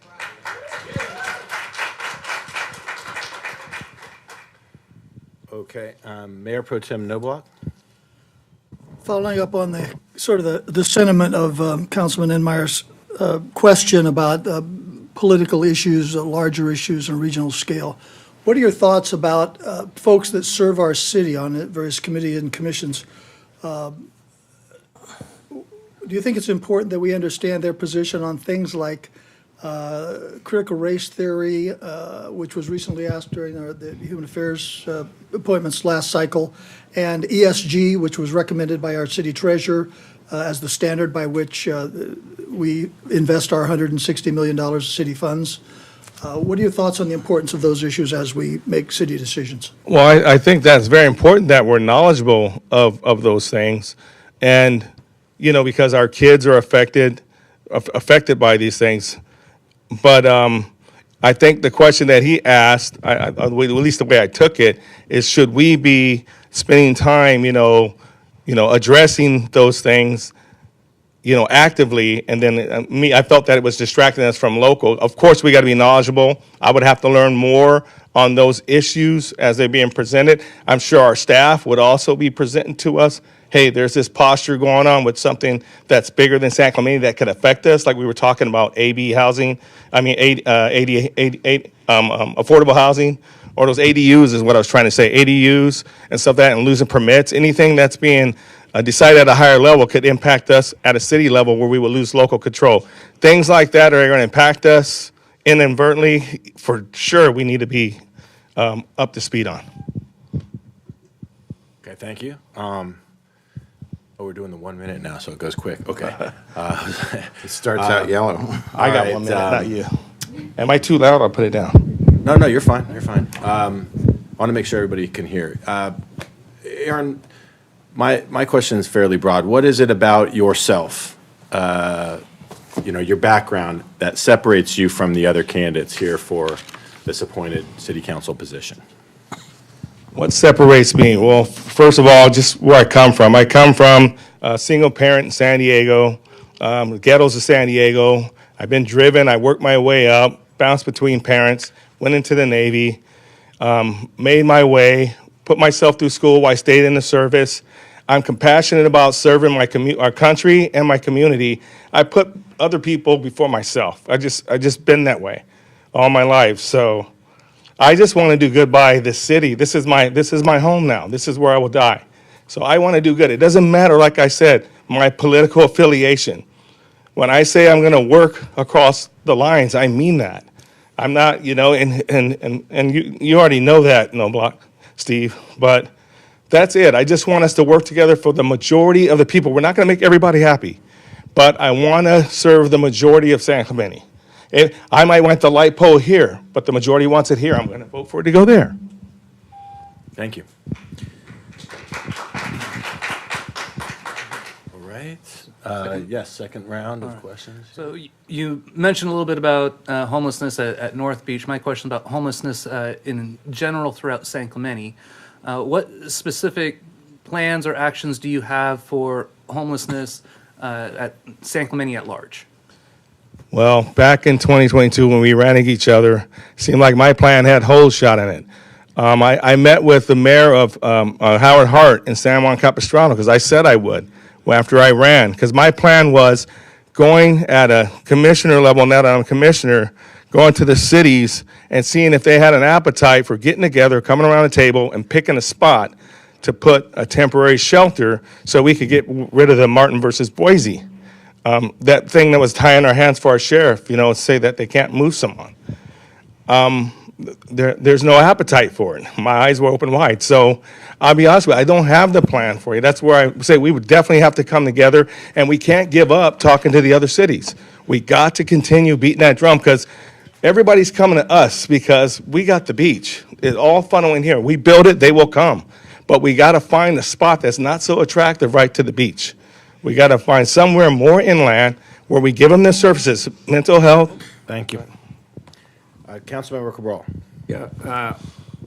We've been, as a committee, been working on the beaches and sand retention, but we've looked at a lot of things, from everything from seawalls to submerged reefs to living breakwaters, growing sand berms, dunes, a whole variety, sand replenishment, sand retention, all kinds of plans. In fact, this week I probably spent about 20 hours meeting with experts all over.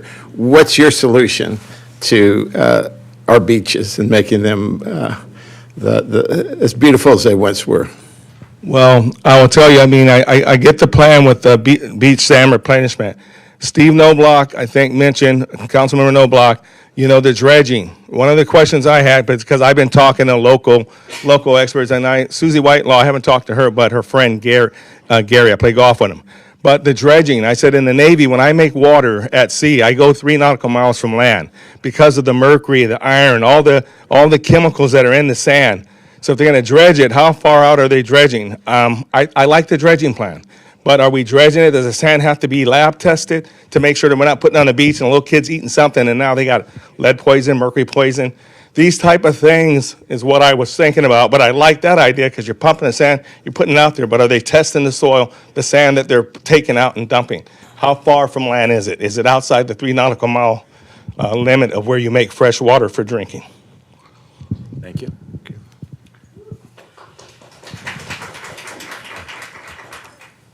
Aaron, I want to ask you about your views on your philosophy as a potential council member. My observation in 50 years of local government is I've seen lots of council members sort of give way to staff, and if staff makes a recommendation, that's kind of the way it is.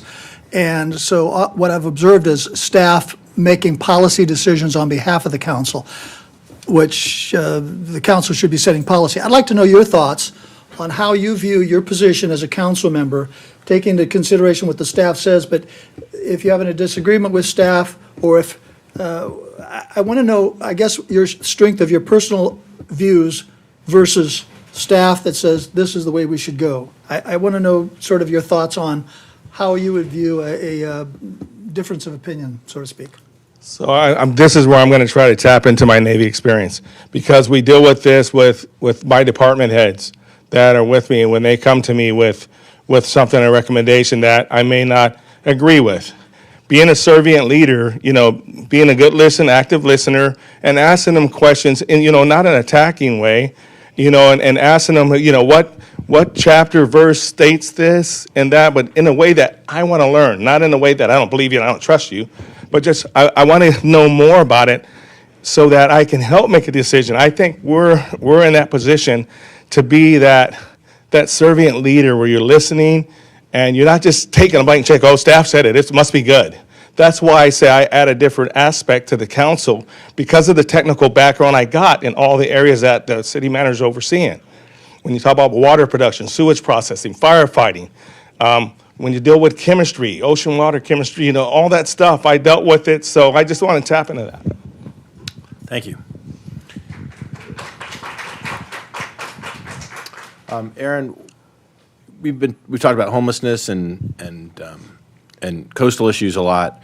What is the biggest other reason, biggest other issue out there for the city that hasn't been discussed, and what kind of innovative solutions do you have to tackle that issue that's on your mind that's not one of these major issues we've talked about? Okay, well, I thought lightly. I mean, we talked about desalination. Steve and I, we've also had those discussions. What concerns me is our power grid and the direction that we're going. Even though we're on a micro scale here, a macro maybe, but my point is that we're trying to go electric, and our infrastructure is not equipped to handle all these things. I'm concerned about that. Solar panels aren't going to have it. You get the sand mist off the sea here that will affect your energy transfer. You got dirty cells. It's not going to work. What's the backup? I'm concerned about the future energy levels. Small businesses, well, I don't want to get off topic, but it's energy and making water. Also the nuclear power, having an earthquake, getting a barge and take it away, via Pac Northwest, like we do our submarines and our nuclear aircraft carriers. They're used to that corridor, taking it there once they can secure a location to take it. Okay, anyway. Thank you.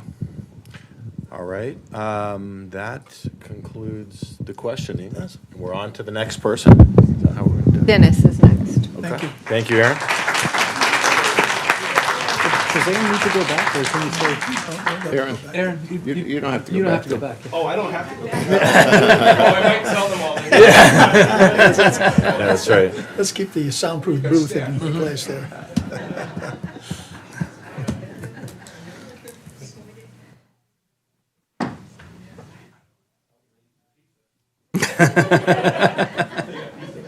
They got pizza back. Shh, don't tell them.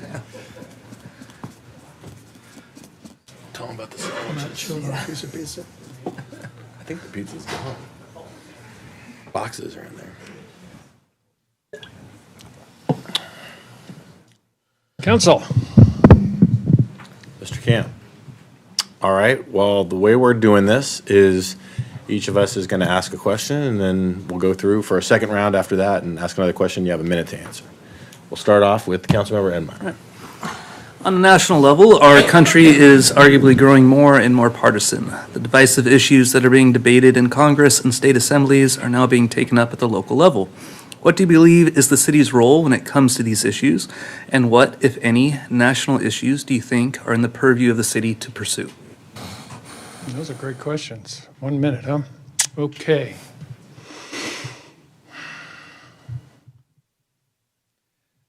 I think the city's role is to stay out of them as much as possible to forward the path of the city. What I feel is a lot of the partisan issues that are out there today are really personal. They're not constructive, in my opinion. If I look at the platforms of the two big parties, 95% of it is the same. I would almost say the same group wrote them.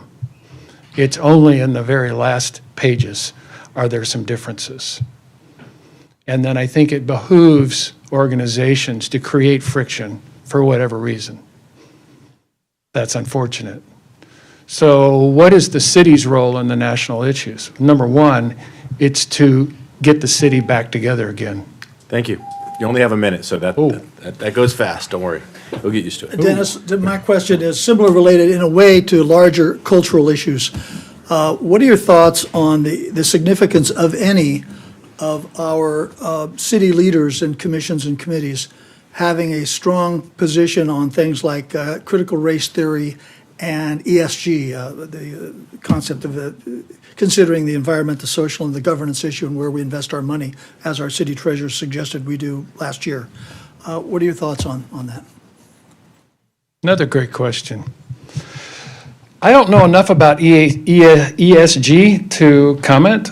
I'd have to refer and get some education. As far as CRT, I think that I would leave that to the school board. To the school boards. Okay, thank you. And on to Councilmember Cabral. Yes. In the North Beach area, the downtown area, and throughout, we've had a number of people coming through our city, not residents of San Clemente, that have been involved in drugs and violating our codes, illegally parking. How do we address this sort of criminal element that's coming through our city? How would you address With all it? due respect, I don't understand the question. How would you address the criminal element that's coming through our city? I would enforce the laws that we currently have on the books. And I know that's probably not where you're going with that question. So I apologize. I don't understand the question. Okay. The vagrants that we have current codes and violations that are enforceable, and we just need to do that. I don't think you were referring to homelessness. No, I wasn't referring to homelessness. Right, crime. All right, thank you. Thank you. Dennis, what qualities about yourself separate you from the rest of these applicants? We got 7 other people here now. What is it about yourself that separates you and, in your mind, makes you the one that we should appoint? I'm going to say I'm not absolutely the best candidate. I'm going to say I'm a great candidate because I don't know the rest of the other people. But what I bring to the party, I think, is unique. I do represent Talega. There are about 11,000 to 12,000 people that reside in this city. We do have about 26 miles of streets that we own. We have our own little small public works department. We have a budget and finance committee department, which I chaired for 4 years. So I have experience with, I would say, the dealings of the city by representing the city, by representing the Talega organization. I also duly respect everyone's opinion, and I honestly go in naively or professionally to think that everyone does have an honest agenda and everyone's voice is real. And I don't think anyone has malintent to raise a question. Every issue needs to be discussed. And what I do see a lot of is, and most of it comes from our residents, by the way, not the council, the stirring up of. Okay, thank you. Appreciate that. Councilmember Enmeyer. Yes. Homelessness is one of the major issues on the minds of our constituents. If on the council, what specific steps would you want to see the city take in order to address this issue? Great question again, and I think I breached that in my resume. I want a 3-step plan. We have to deal with our partners, and I'm going to say one of them is FAM, one of them's the YMCA, one of them the Boys and Girls Club, the one are the churches. We also have to deal with our city, our state, our federal. We have to go look at the grants that are available to help us with it, and we need to lobby in the states. We just can't ignore it anymore. We can't keep talking about a plan. We have to sit down, agree with one, and work it. The last thing I want to do is next November be talking about what is our plan for homelessness. So I would drive for answers rather than ask the world, what do you think? Quite frankly, let's come to a conclusion, please. That's where I stand with it. By the way, I don't have the golden answer. That golden bullet's tough. A group will need to take that answer on. Steve, do you want to go next, or? Yeah. Oh, go ahead. Councilmember Cabral. What do you see as a solution for protecting and preserving our beaches? Well, there are about 3 solutions that have been brought up. But again, it's multifaceted. A, we're going to have to build some barriers outside of our beaches. We're going to have to build probably a breakwater. Number 2, we're going to have to bring in more sand. We're going to have to replenish it. And number 3, we're going to have to figure out a way to get nature's sand and the Greenland's coming back in and the wetlands coming back in to supplement bringing in the sand to our beaches. I think that the professor from UCI, I think Susie, I think they all have great plans. They're all professional in that matter. And I think the council needs to listen to them and then make a decision on how much money we want to spend, how much money we can get from the government, and what do we want our beaches to look like. And once we have that down, I think it's an easy go. Environmentally, we have a lot of solutions. The question is not what to do. The question is which one of the solutions do we choose as a city? Thank you. Mayor Pro Tem Noel. Dennis, in my 50 years of observing local government, being involved in local government, I've seen something that's troubled me that I want to ask you about. I've seen council members that are elected as policymakers simply roll over to whatever staff wants, whatever staff says. As a policymaker, I want to kind of understand your view of, let's say, for example, if staff were to make a recommendation and they had universal departmental support for their recommendation and you had a different opinion. How do you address that? How would you go about resolving that issue? Yeah, I'd want to understand the driver of the opinion. What was the driver for staff to bring it to council? 2, I would also reach out into my past and to my constituency and say, what do you think? There is a lot of things that just momentum brings them through. They've been sitting and simmering. And we need to talk specifics, Steve, but I do believe that I am not one to roll with the punches. I'm more of a question person. I can say that's a good trait. I can say that's a bad trait, but I need to know the details. I read everything. I try to understand everything to the point where I can make a good decision, not to the point where I have all the answers, because that point never happens and then nothing gets done. Is it back to me already? Wow, this is fast. Okay.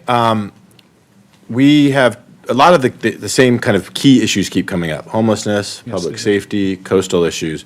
What issue other than those key issues that we've talked about is really important to you, and what can you do to bring people around to solve that issue? I think we need to talk about economic development. I think our city infrastructure is aging. I think the Pier Bowl is getting old. What's going to happen when those buildings start coming down because of age?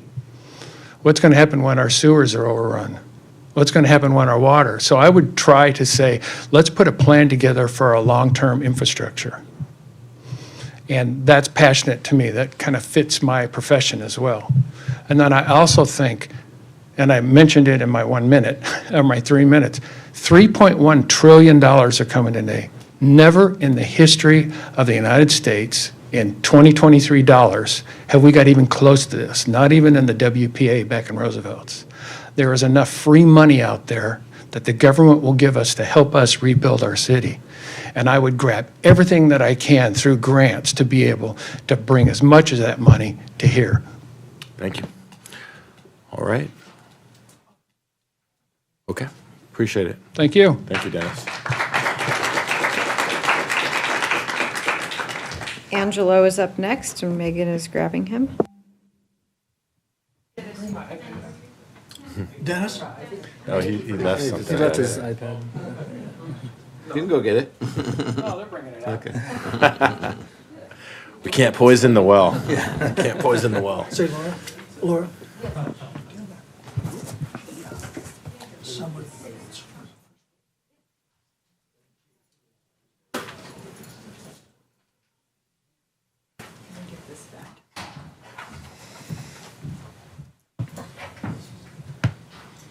You'll have to forgive me, Council. You have Milky Ways back there, and I'm not sure if you're aware that you're a few Milky Ways less. My apologies. Yes. As long as you don't touch the Snickers.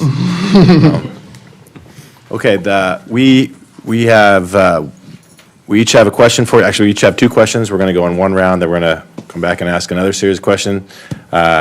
Each of us has their own question, and you have 1 minute to answer. And so the light will turn yellow and then red and you'll be done. So it'll go very quickly. Councilmember Enmeyer. On a national level, our country is arguably growing more and more partisan. The divisive issues that are being debated in Congress and state assemblies are now being taken up at the local level. What do you believe is the city's role when it comes to these issues, and what, if any, national issues do you think are in the purview of the city to pursue? If I may, the national issues that you believe trickle down to San Clemente local issues, is that correct, sir? I believe that national issues affect the ideology of every single American, right? This is things that we have emotional benchmarks that we latch onto. These are intrinsic values that we share. The idea that there are separation of values from the federal to the local level are intrinsic to me. I understand that there are individual ways that each person wants to live their lives, but I have sworn to defend the idea of democracy that says an individual's life, liberty, or pursuit of their ideals, so long as it does not affect someone else's.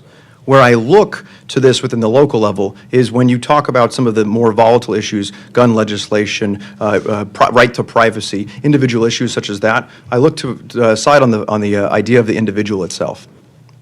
Thank you. Councilmember Cabral. Yes. Yeah, we've had a lot of criminal activity down in the North Beach area, and to include code violations, smoking, the urination, drug use. We've even had stabbings there, and those problems have actually spread throughout San Clemente. How would you address that issue, and what's the solution? I fundamentally believe in law and order and accountability for not only our citizens, not only for our law enforcement. I've served with many of the law enforcement professionals that you have on city staff. One of them, unfortunately, just moved to Wilmington, North Carolina. Him and I were reconnaissance Marines together. And so when I seek the information of how to handle San Clemente, what I find out is that what I didn't know was that of the 13 cities that the Sheriff's Department handles, San Clemente is one of the largest, highest call volumes within the district they cover. Well, that's because our law enforcement does what they're supposed to do, right? They get there and they handle the issues right at the stopping point where they need to happen before they balloon into something bigger. I applaud the City Council's approval of the 4 additional sheriff's deputies last week. I think that was fantastic. Where I would like to continue to go farther is allow an opportunity for mental health professionals as well. When a sheriff's deputy shows up, now what they have is the opportunity to solve a problem in multiple different ways, and now that allows the opportunity for the civilian population to exist within multiple avenues as well. Thank you. Mayor Pro Tem. Angelo, what are your thoughts on the concepts of critical race theory and ESG being promoted in terms of local governance. Recently, we had, our city treasurer suggested that we use the environmental, social, and governance standard of investing our $160 million locally. What are your thoughts on those philosophies and theories being imposed locally? If I may, Councilmember, so national level issues again coming down and being focused and put into the local level. Is that correct, sir? So with the idea of critical race theory being pushed as an educational philosophy, I have concerns.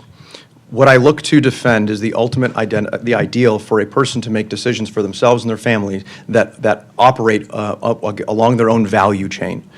Each individual member of society has the opportunity to remove their children from an educational system should they not accept that. As far as when it comes to education and critical race theory and the educational model at the state and local level, I think that the county school boards have the opportunity to be able to make those jurisdictions. I'm not an educator. I don't know when the right time to bring that is, bring those topics to debate. But as a council member, what I would do is look to seek the experts of the educators or of environmentalists when it comes to ESG policies. Thank you. My first question is, Angelo, we have 7 finalists here. What is it about you and your background that separates you from these other finalists? My background, my resume, my letter to the council, all of it signifies an idea of service above self. I fundamentally believe that is the keystone, and that is what we're able to work on as a nation, and where we need to be a little bit more light, right? When you cannot see the light, you become the light. Allow the opportunity to see that the community can come together. Where I have separation from the other candidates is the fact that I don't come into this situation with biases, right?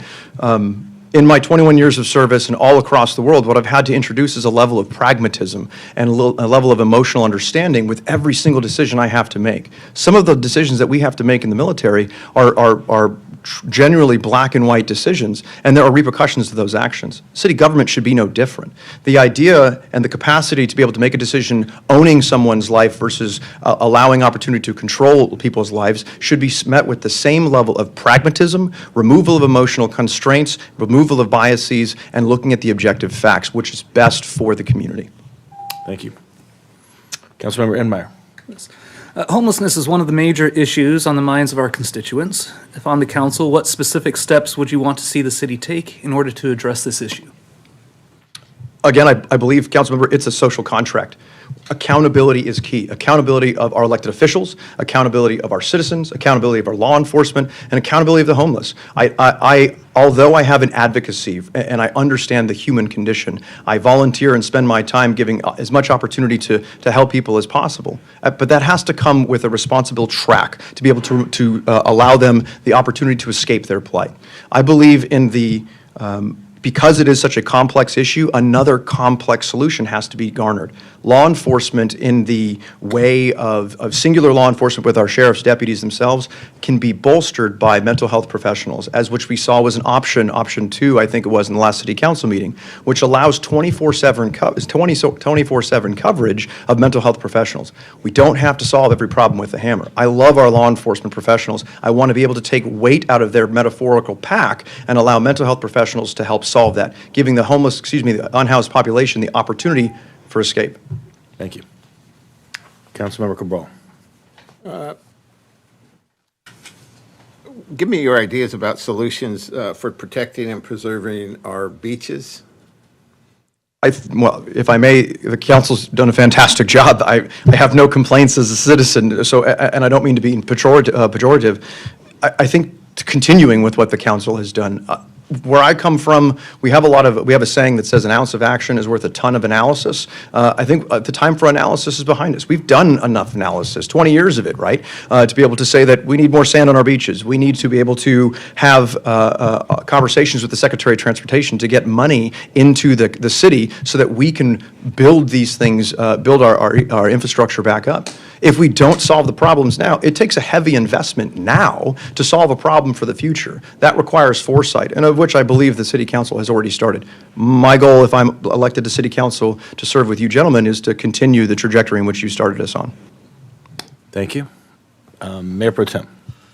Yeah, I was going to ask a question on your leadership skills and decision-making process, but I'm going to shift a little bit, if it's okay with my colleagues. You're probably the youngest of our candidates, I'm guessing.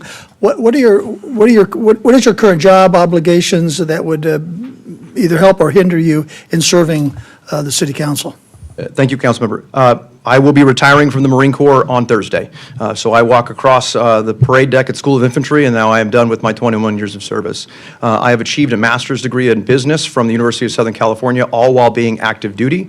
And now I have an opportunity. I've been accepted to the University of San Francisco for a second master's in public leadership.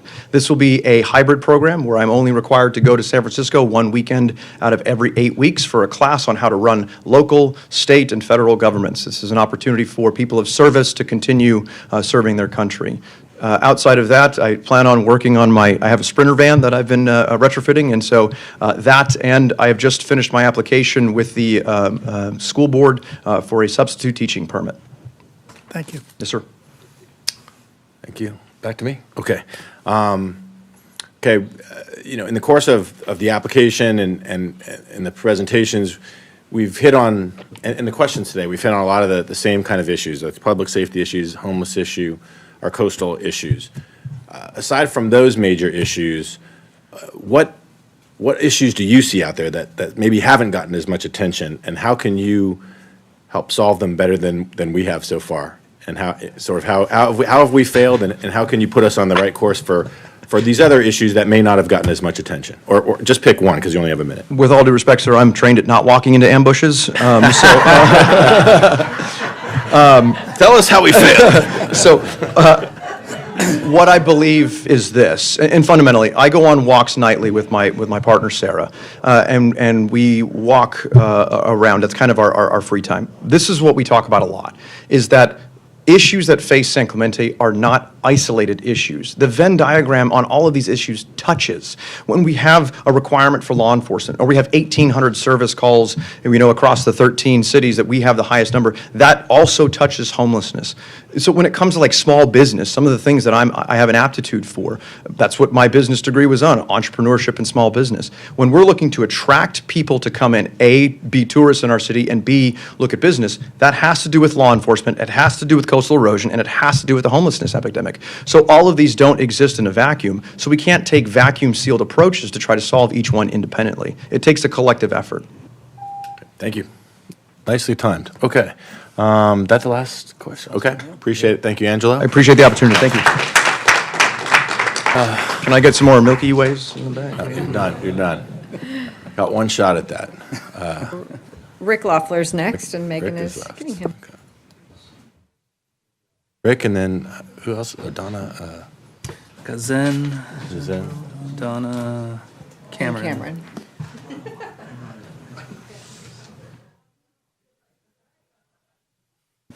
They're having too much fun back there. Yeah. They are. Sugar cookies. Where am I? Oh, okay, awesome, thank you.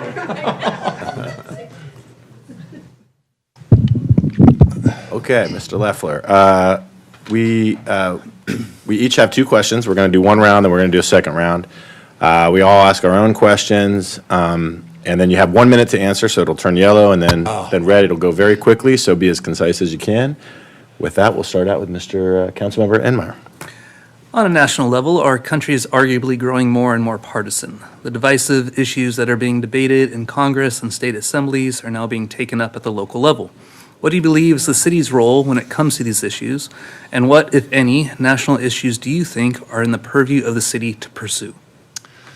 Well, first of all, I think I'm the only non-party selection that's in the final thing here. I got really tired of partisanship numerous years ago. I didn't like the fact that if you're one party, you had to stand by this no matter what, with no flexibility. The same with the other party. That's why I changed parties. And yes, you can see what it's in Congress and the Senate. You can see that they're constant fighting just over their party, not about what the issue is.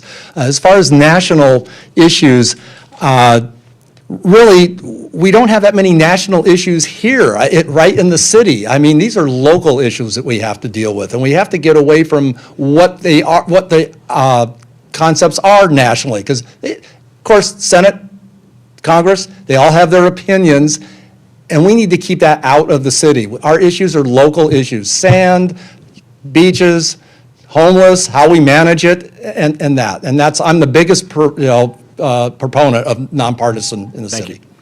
Thank you. Councilmember Cabral. How would you, this is going to be a tough question for you, how would you deal with the criminal activity in town? I'm just going to leave it general, let you answer. Never thought of that. Gee, I have no idea. That's an interesting question. Let me think about this. Well, I think it's simple, and I think our deputies are doing a great job with the restraints that they have. I think you should enforce the laws as they are and enforce them. We have great laws, we have great city ordinances, we have great tools for our law enforcement and our code, and just keep on enforcing the laws that we can and try to manage the ones that we can't. Thank you. Mayor Pro Tem. Rick, talk about local issues and national issues. What are your thoughts on the impact of things like critical race theory and the ESG, environmental, social, and governance, that's used to control our investment, as our city treasurer suggested last year that we implement? What are your thoughts on those sort of philosophies that can impact local government? Well, critical race theory, as I see it, it's kind of an academic concept of something that they want to pass on in the schools.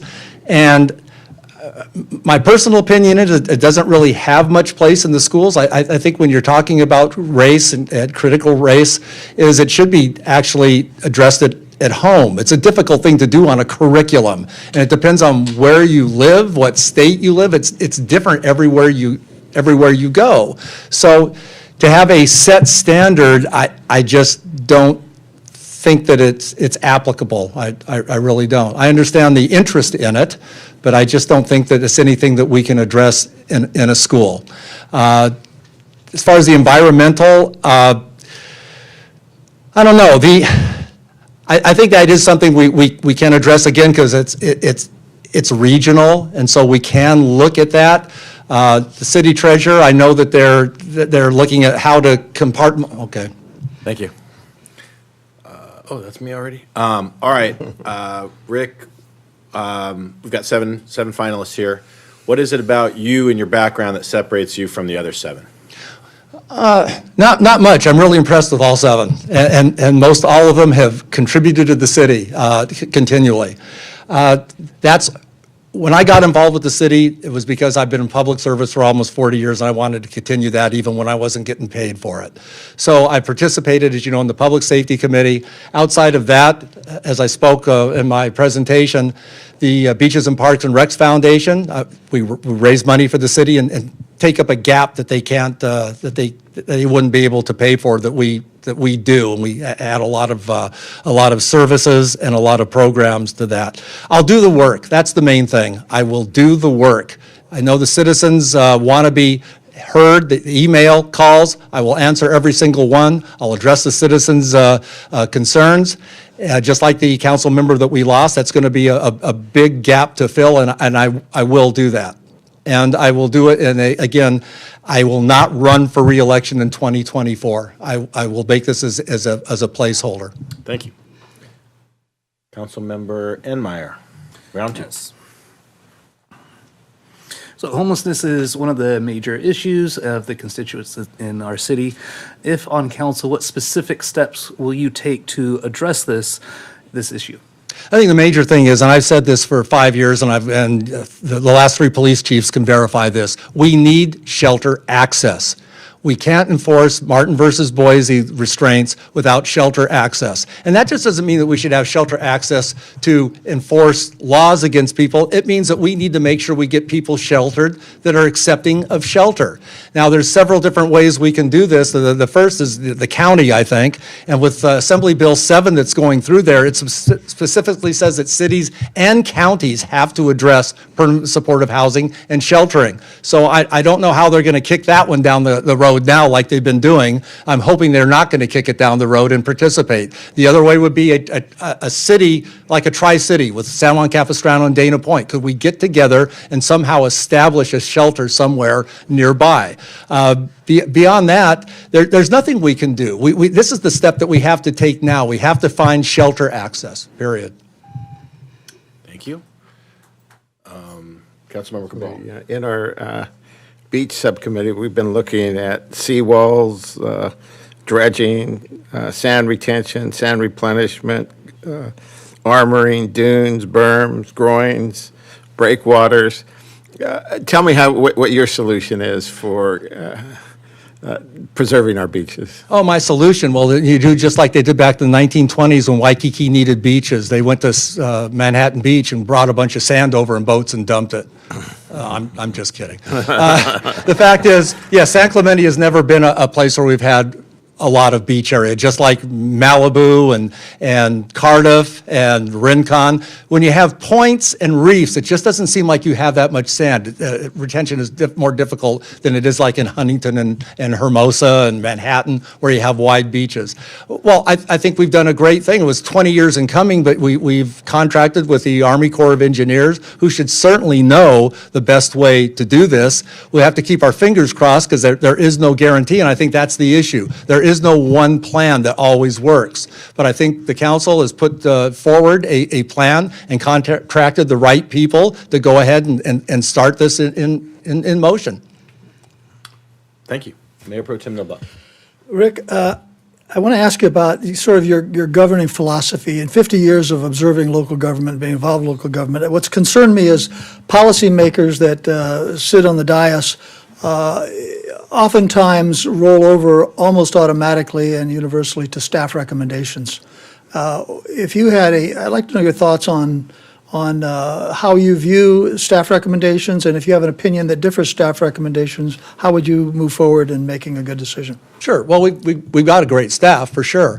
The fact is, you were elected to look at the staff recommendations and alter them, vary them, whatever, and then pass them. I've seen you four people do that many, many times, as well you should. We got to remember, too, is a lot of staff people don't live in the city of San Clemente, and so when they're looking at it analytically, I'm sure they're crossing all the T's and dotting all the I's, but you live in the city. And so sometimes there's some little tweaks that need to be made that aren't just dotting the I's and crossing the T's. You need to make it relevant to where we live. And I have no problem doing that whatsoever. You take the information they give you, and if it needs tweaking, you do it, and then 5 of you come up and decide on it, and that's just the way that the system works. And I think it's worked very well. All right. Okay, last question. We've gone through all of these major issues on the coastal issues we have, challenges, the public safety challenges. What issue are we not talking about that's really important, and how could you help us with that? And that next one, and don't say pickleball. That was actually my answer.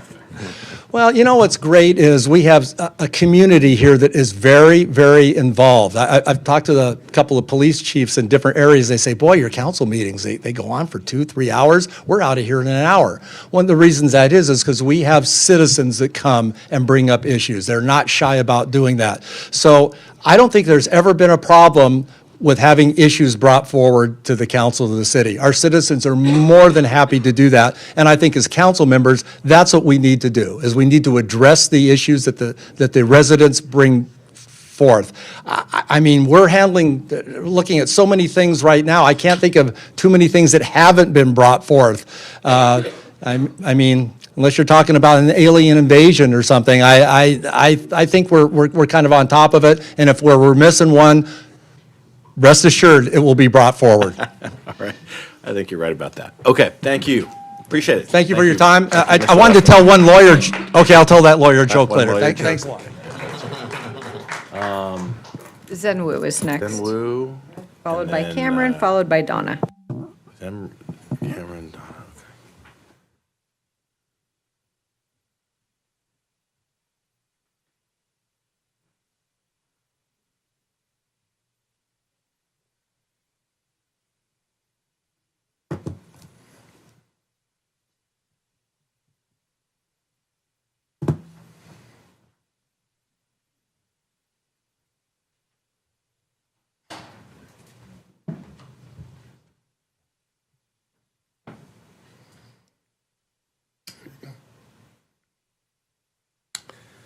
We're here. Okay, Zen, thank you for coming. Okay, so we have 2 rounds of questions here. We're going to run through one set of questions and then come back and rotate through again. Every council member will have their own questions. You have 1 minute to answer. The light will turn yellow and then it'll turn red, so it'll go very quickly, so be as concise as you can. And we'll start with Councilmember Enmeyer. On a national level, our country is arguably growing more and more partisan. The divisive issues that are being debated in Congress and state assemblies are now being taken up at the local level. What do you believe is the city's role when it comes to these issues? And what, if any, national issues do you think are in the purview of the city to pursue? Well, I do believe any national politics belong to the city council, and I have no appetite to discuss it at the city council. Thank you. Councilmember Cabral. You understand well, actually, I'm going to rephrase that. Can you describe for me what you think the state of crime and security is here in San Clemente, and whether you think more police or private security are needed to address those issues? Absolutely. The security situation in San Clemente, like in any other places, is not good. The policy from the Sacramento, I would say, the Proposition 4757 and AB 109 did not help our situation. Do we need more police officers? I would like to see better police officers. If we can afford them, yes. That depends on whether we have the money to fund this. Thank you. Mayor Pro Tem Nobot. Zen, what are your thoughts on the appropriateness or inappropriateness of having philosophical concepts like ESG, environmental, social, and governance, being applied to the city's investments? I'm not too sure about it, what ESG is, but I kind of get the idea. I believe in free market. I believe that the politics should not mix up with investment. That's investment is a pure financial issue, economic issue. I don't think they should be mixed up. Thank you. Okay, Zen, my question is, what is it about you, your background, that separates you from the other candidates?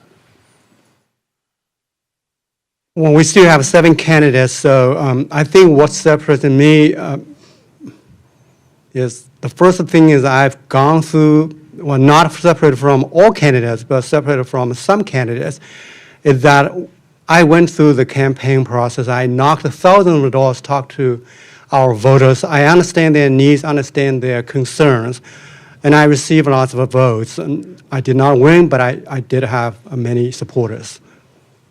Thank you. And another difference is my experience on planning and land use is at a professional level. Okay, thank you. Councilmember Enmeyer. Yes. And so homelessness is one of the major issues on the minds of our constituents. If on the council, what would you do to address this issue? And what path do you think the city should take? Thank you. Homelessness is one of the top issues the city is facing. My position is that we need to work with the county and our sister cities, Laguna Niguel, Dana Point, and San Juan Cops, Toronto, to identify a location in South Orange County region, but outside of San Clemente, preferably on a county-owned land, to build an emergency homeless shelter. I will demand the county to pay for the construction and operation of it. At the same time, I will demand a promise from the county sheriff department that they will enforce our anti-camping ordinances. Thank you.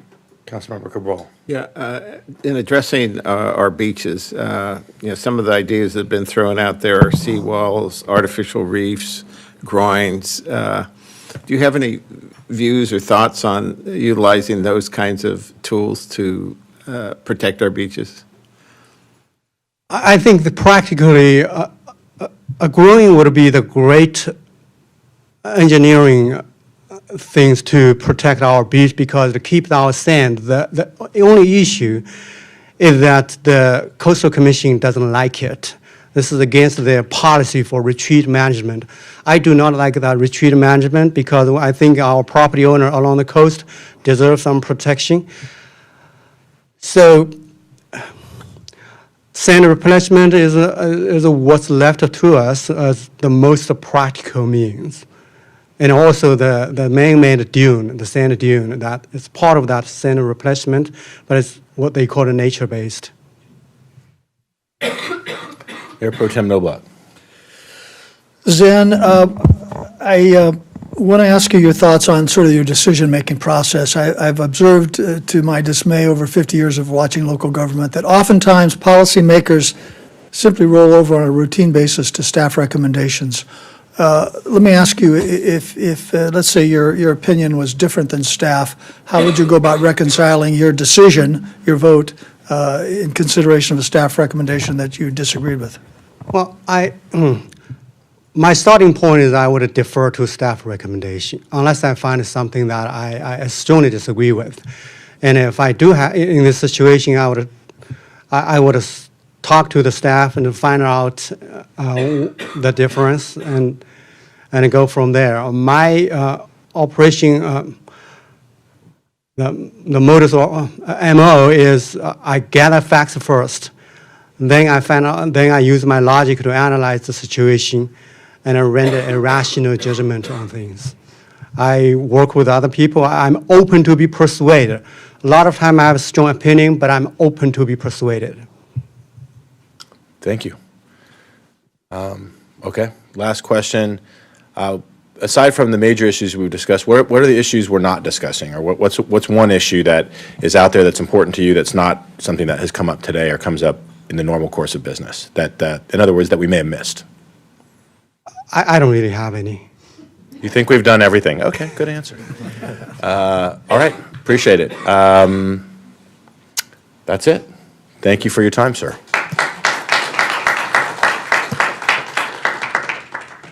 Cameron Cosgrove is up next.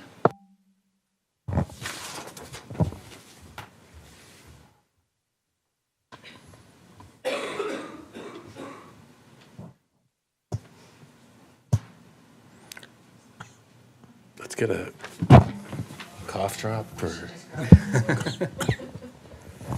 I've been there.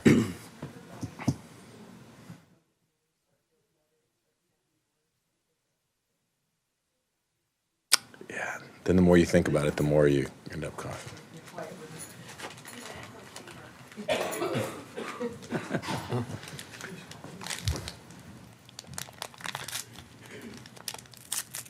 Cameron, thanks for joining us. Okay. You're welcome. Thanks for having me back. Yes. All right, here's the course of business in the lightning round here. We have 2 rounds of questions, so we'll run through one set of questions and we'll run through again.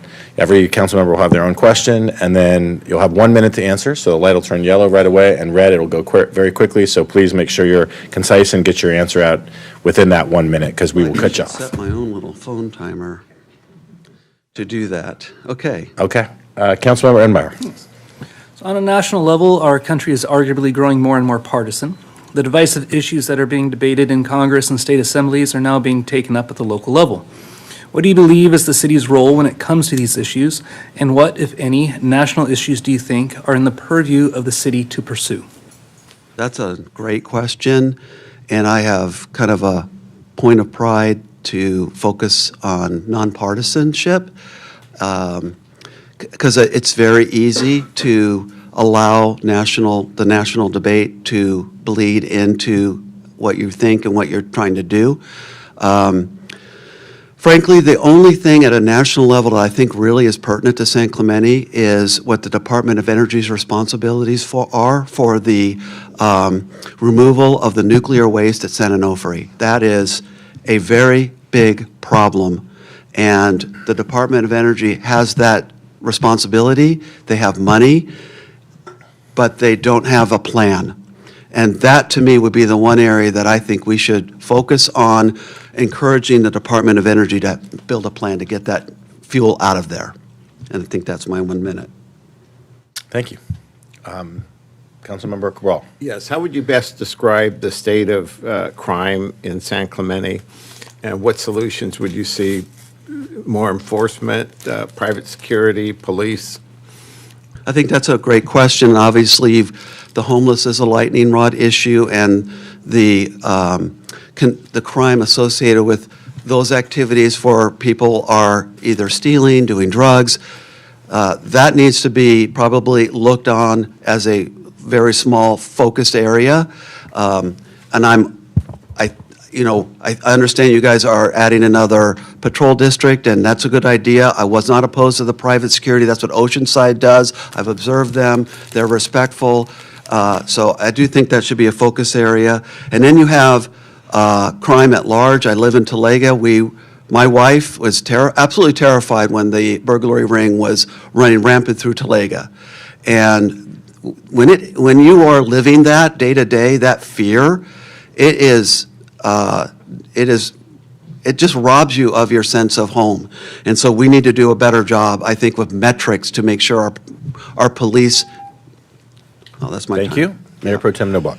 Cameron, what are your thoughts on the imposition of the ESG policy, the environmental, social, and governance policy, to be used as a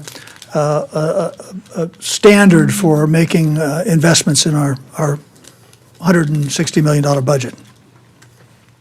Yeah, I don't think that should be applied to the way we invest our money for our return, because it prioritizes social issues outside of our city over safe and return. So I don't think that should be a criteria applied. Thank you. All right, Cameron, what is it about you, about your skill set, your background that separates you from the other candidates? Well, I'm honored to be in this group. Everybody is fantastic. Everyone in their own way is uniquely talented, and I don't think you can make a bad choice. So that's a tough question. I admire everybody, and I give them the well-deserved credit. However, if I had to I'm thinking about it right now, I'm not sure that any of the other candidates were former council members. So that might be the one area that I would have maybe some additional experience. The only other thing I can think of is, again, back to Irvine, I was serving on their finance commission for 4 years and have quite a bit of experience with city budgets, reserves, looking at our infrastructure and making sure we can rehabilitate it on a schedule, those kinds of things. Thank you. Councilmember Enmeyer, second round. So homelessness is on the top of the list for a lot of our constituents, and just curious on how you would approach this issue. What new things would you like to see the city pursue in regard to it? Thank you. I think we should look to areas that progress has been made. I think Dana Point is probably the nearest city where I think progress has been made. They have a program, and I think we should look at that program very closely, and then we should look at partnering with Dana Point, partnering with San Juan, see if we can do a three-city collaboration for case management and nonprofit organizations, so that all of the nonprofits in the Tri-City area can be unified, so that when somebody says, I want help, we have an array of resources to provide that help. And then working together, my hope would be we could then agree of the three of us for a homeless shelter. It would be my position it would not make sense to do it in San Clemente. I believe that with the other cities, there may be openness to it, and then we could work on putting it in that other city. But work together with the other cities. Thank you. Councilmember Cabral. Yeah, on our beach subcommittee, we've probably been thinking about 20 different solutions, but I'm only going to mention 4, and give me your ideas and thoughts and reactions to them. Seawalls, artificial reefs, groins, managed retreat. Which of those issues stands out for you as something that needs? Excellent question. Part of it is constrained by what the Coastal Commission will allow. So I think having a good relationship with them is important. The other thing is the riprap that's been put down on our south beaches is development that should entitle us to mitigation that can be put on OCTA. That should give us some leverage and a seat at the table to decide, what is that, an artificial reef for sand retention? Is it a groin for sand retention? The focus would be on, I think, one of those areas, probably a reef, because that would provide a way for nature to bring the sand back. And that's what we want, a nature-based solution where nature brings the sand back. So that would probably be my leading solution, but it would be to work with Coastal to get that mitigation put on OCTA, have them pay for it. Thank you. Thank you. Mayor Pro Tem Noel. As a policymaking decision, how would you handle a decision where the staff makes a recommendation and you have a different opinion and feel strongly about it?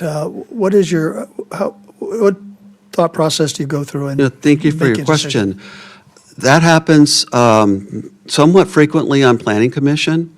And what I will do after reading materials is I will call the staff person who wrote the report and indicate that I've got some questions, can we chat?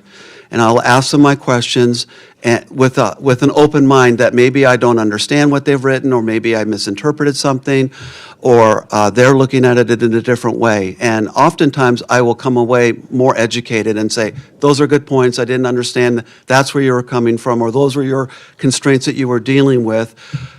But how about this? Would you object to this? Or do you think this would be effective as well? Behind the scenes, I would like to give the staff an opportunity to walk me through it. I would like to bounce ideas so that when I come and vote, we have some alignment, we have some consensus. But I would challenge it whenever I didn't agree. Okay, thank you. Final question here is, aside from the answers to the issues that we've been talking about, coastal erosion, public safety, homelessness, what issue is around the corner? What's something that we haven't talked about yet, but you see as the next big issue that's going to face the city? Yeah, that's a great question. Thanks for asking it. I've already mentioned San Onofre. I think that is a big issue. It's looming, and I think we need to put focus on it. We also have the hillsides, the sliding of the bluffs. That's an important issue as well. We don't really have a clear, transparent process for residents to follow. The Coastal Commission is somewhat hesitant to permit that. So we're leaving some of our residents exposed, and I think that is an immediate issue. The city is looking at getting its coastal land use program certified so we can make some decisions in the coastal zone. That's coming before us. That's an important thing to be on top of, as well as implementing our housing element. And there will be discussion about an affordable housing overlay as part of that conversation. So I think that will be an upcoming issue for that site location as well. Thank you. Okay. Thank you for your time, Cameron. Thank you. Donna Vadrine is the final candidate for this round.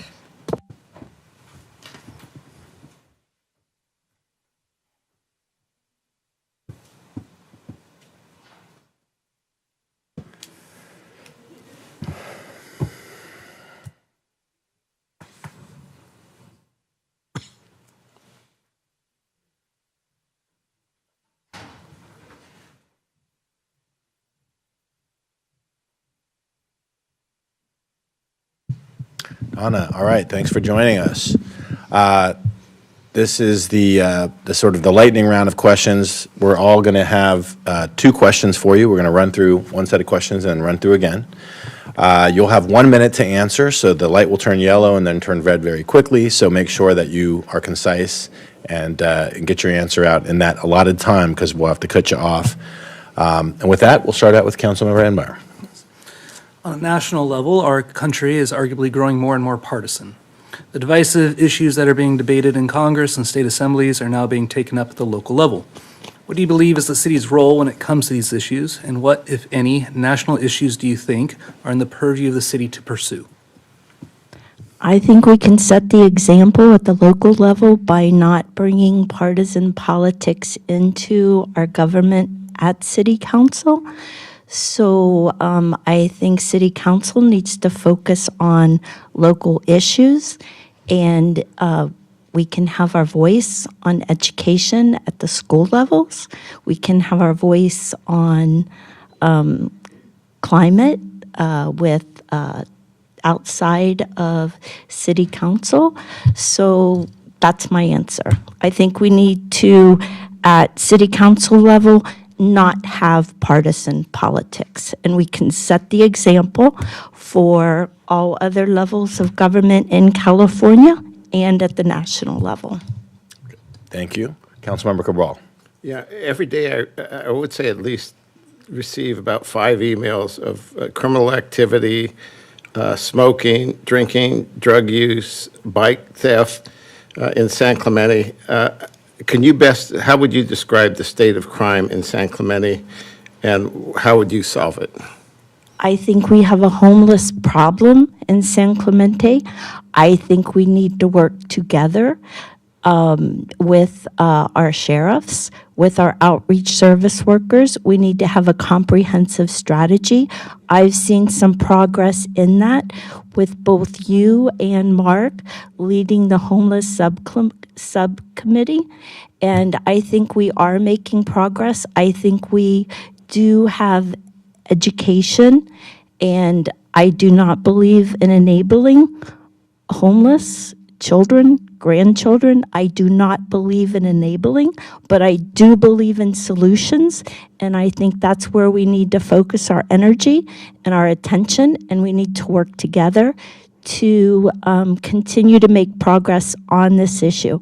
Public safety is a priority, and I think what we've done recently. Thank you.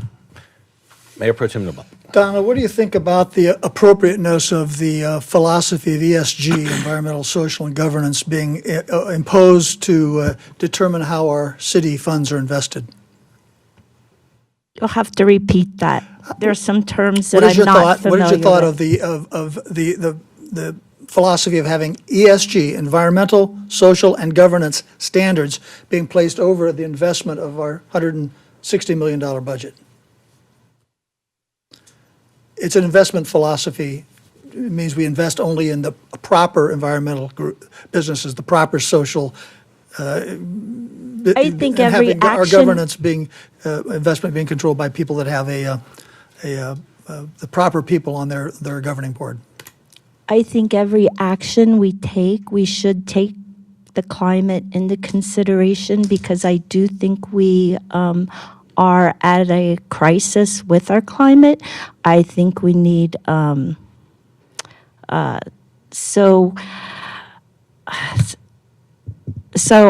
do need to be climate action oriented. I'm not sure of the terminology that you're speaking to, but I think we need local control, and we need to work with our state and our federal resources and always evaluate things, get the information, make good decisions, and then work collaboratively and go forth. So I think I would need to know more about the specific issue that you're talking about. Thank you. Okay, my question is, what do you bring to the table, Donna, that sets you apart from the other candidates? My experience,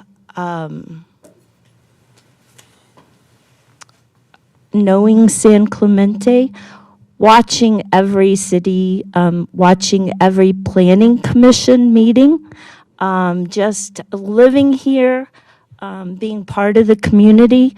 I think I bring education and training. I think being a nurse, being a veteran, I think I bring perspective and experience to the dais. Thank you. Thank you. Councilmember Enmeyer. Yes. Excuse me. You mentioned homelessness earlier. I'm curious as to what your solutions are to our homeless issue in a broader sense of our entire town. I think we need a comprehensive strategy. I think that we need to work with our partners. I think we do need shelter. We do need housing. We do need permanent supportive housing. We do need supportive services. We need to work with our nonprofits. We need to work with our business community. And I think coming together, that we will make significant progress with the homeless. We need mental health. We need addiction services. There is I believe in working together and making progress and moving forward. I have not seen that in San Clemente for the past 10 years, but I think we are making progress, and I think the four of you have had something to Thank you. do with that. Appreciate that. Councilmember Cabral. Yeah, there's a lot of solutions out there for protecting and preserving our beaches.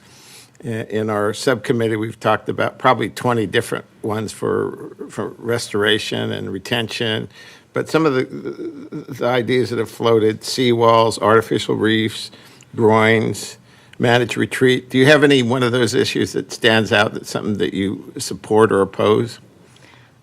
I think we need several things in our toolbox. There isn't really anything that I oppose for a solution for working for retention of our beaches, for putting sand on our beaches, for protecting our railroad, for doing what we can so that we don't have landslides. And I just think that there's a lot of science, there's a lot of information, a lot of resources out there.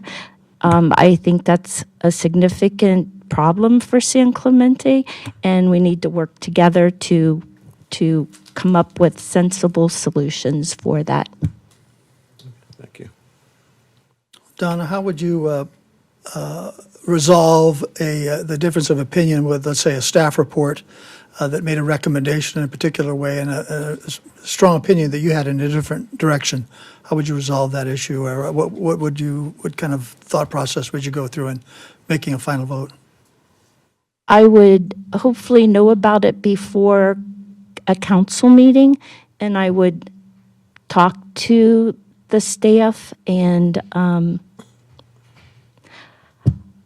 let's see, if I didn't agree with the staff report, I would speak to why I didn't agree with it, and I would vote against that recommendation by the staff report. But before that would happen, we get information prior to a council meeting, so I would make sure that I've thoroughly researched it and that I have information behind my vote and how I feel about that. And then when you come together at a council meeting, you talk collaboratively and you listen to each other, and your vote is your vote. Thank you. Okay, final question is, a lot of discussion about the pressing issues before San Clemente, the coastal erosion issues, the public safety and homeless issues. What issue, separate and apart from those, is really important to you that you think we should be talking about more?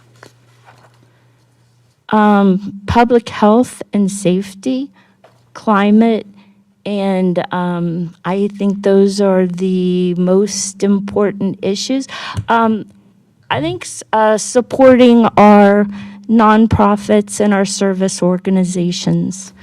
And I think we do that, and I think we can continue to do that and do that better, because with our nonprofits, with our Rotary clubs, with our Kiwanis clubs, with all the different service organizations we have with, that's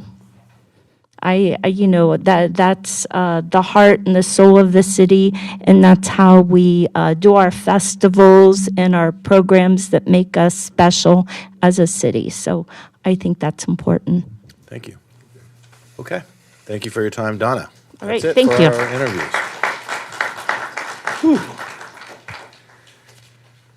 Okay, do we need a break, or are we going to go right into it? Want to take a 5-minute break? Okay, we'll take a 5-minute break. We've been going at it for a while. Thank you.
Just looking at you. Yes. What if this idiot?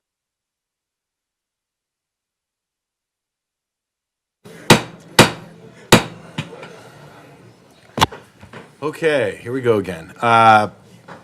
We're starting back up. We've now, I think, gone through all of the procedures that we had outlined before. And I think we should open it up for discussion amongst the council to kind of figure out our next steps here, whether we need more time, whether we need more information, whether we should get right into voting or narrowing down at least. Any thoughts? Well, I'm thinking perhaps we narrow down from 7 to, let's say, the top 3. We do one round of votes, maybe of the 7 candidates, vote for our top 2 candidates and see what that looks like, and then decide whether we go beyond that later tonight or maybe tomorrow for final decision, or that's just a thought. I'm flexible. What would be the process to go about that? I think we distribute ballots, cast of our 2 favorite votes, and see what the numbers look like, see if anyone has a clear majority, and if not, or if the majority of the council isn't comfortable with that, we do another round or extend Extend until tomorrow? it Okay. till tomorrow. Councilmember Enmeyer. Yeah, I like that idea. I think maybe if each one of us put forward our first choice, and then we could vote on those, or I don't. It's an idea. Throwing it out. We all nominate somebody? We all nominated our first choice candidate. Okay, and then what And then happens we next? could vote on, make a motion on any of those candidates. Once we get those candidates, which could be 4, but it could be less. Yeah. Then we put it up for a vote. We could See put who it up can for a get 3. vote, and we could say if any of those 4 candidates get 3. If not, we could go down that list and look at the other 3, or more than 3, whatever we end up with. If no one can get a third vote out of those 7, we can decide to come back for our top candidates the following night for another round of questions, or we can say we can't come to a consensus. Okay. Thoughts, Councilmember? You said 1 or 2. I'd prefer to do 2, just to. I'm just Clear. saying, like, if each one of us puts forward our top person, and then we can go after that list, after our top ones we've discussed and voted on, then we could go down and look at the others. If no one comes to a consensus on any of them.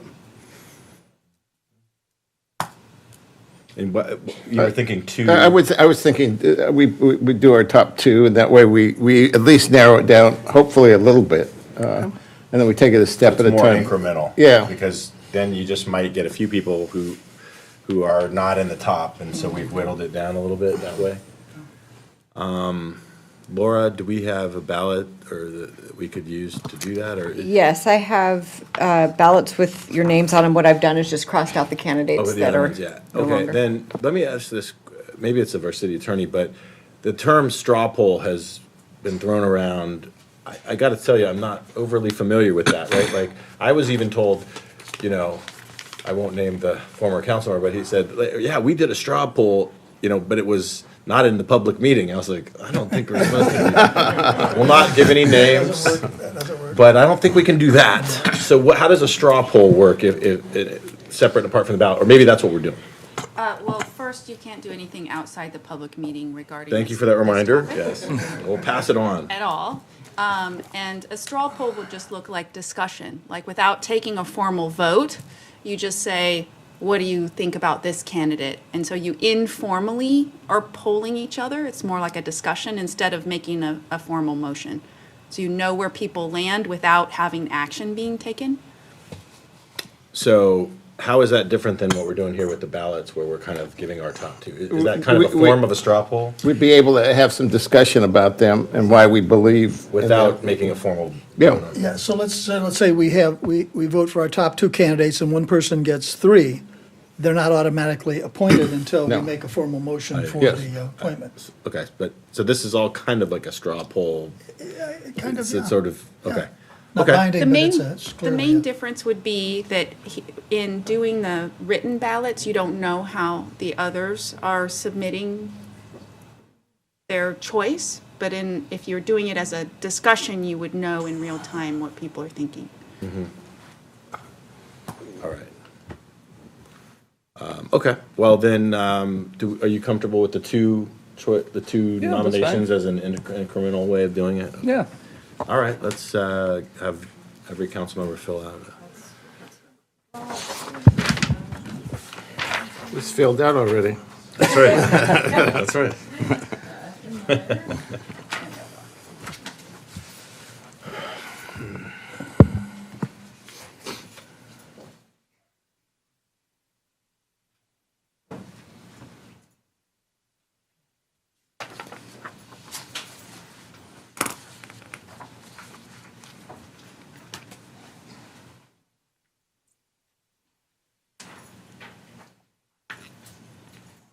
We're not putting them like first choice, second choice, right? Just our. Just a check. Okay. Do you want them back?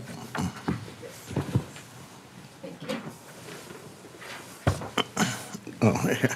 I'll stand up. Thank you.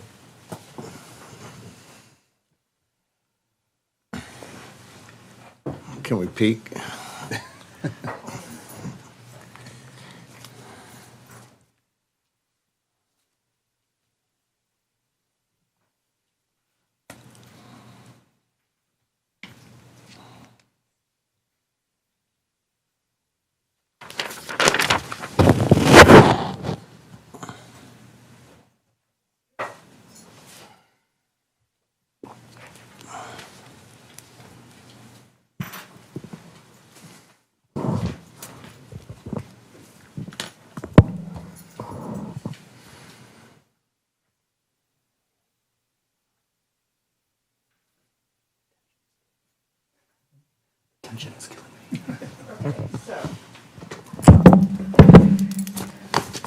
Mayor Duncan nominated Rick Leffler and Angelo.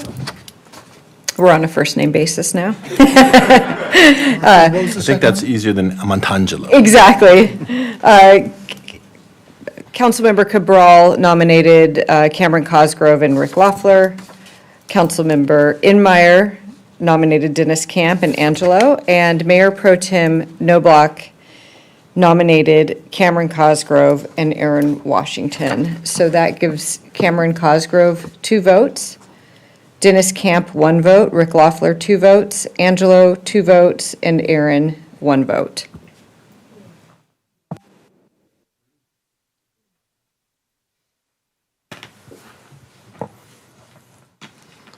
Okay.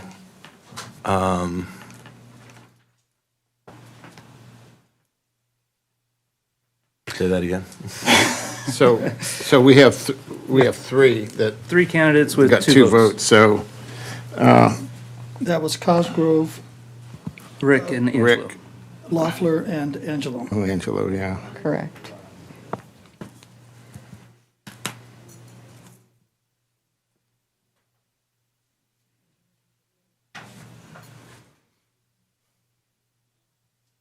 Okay.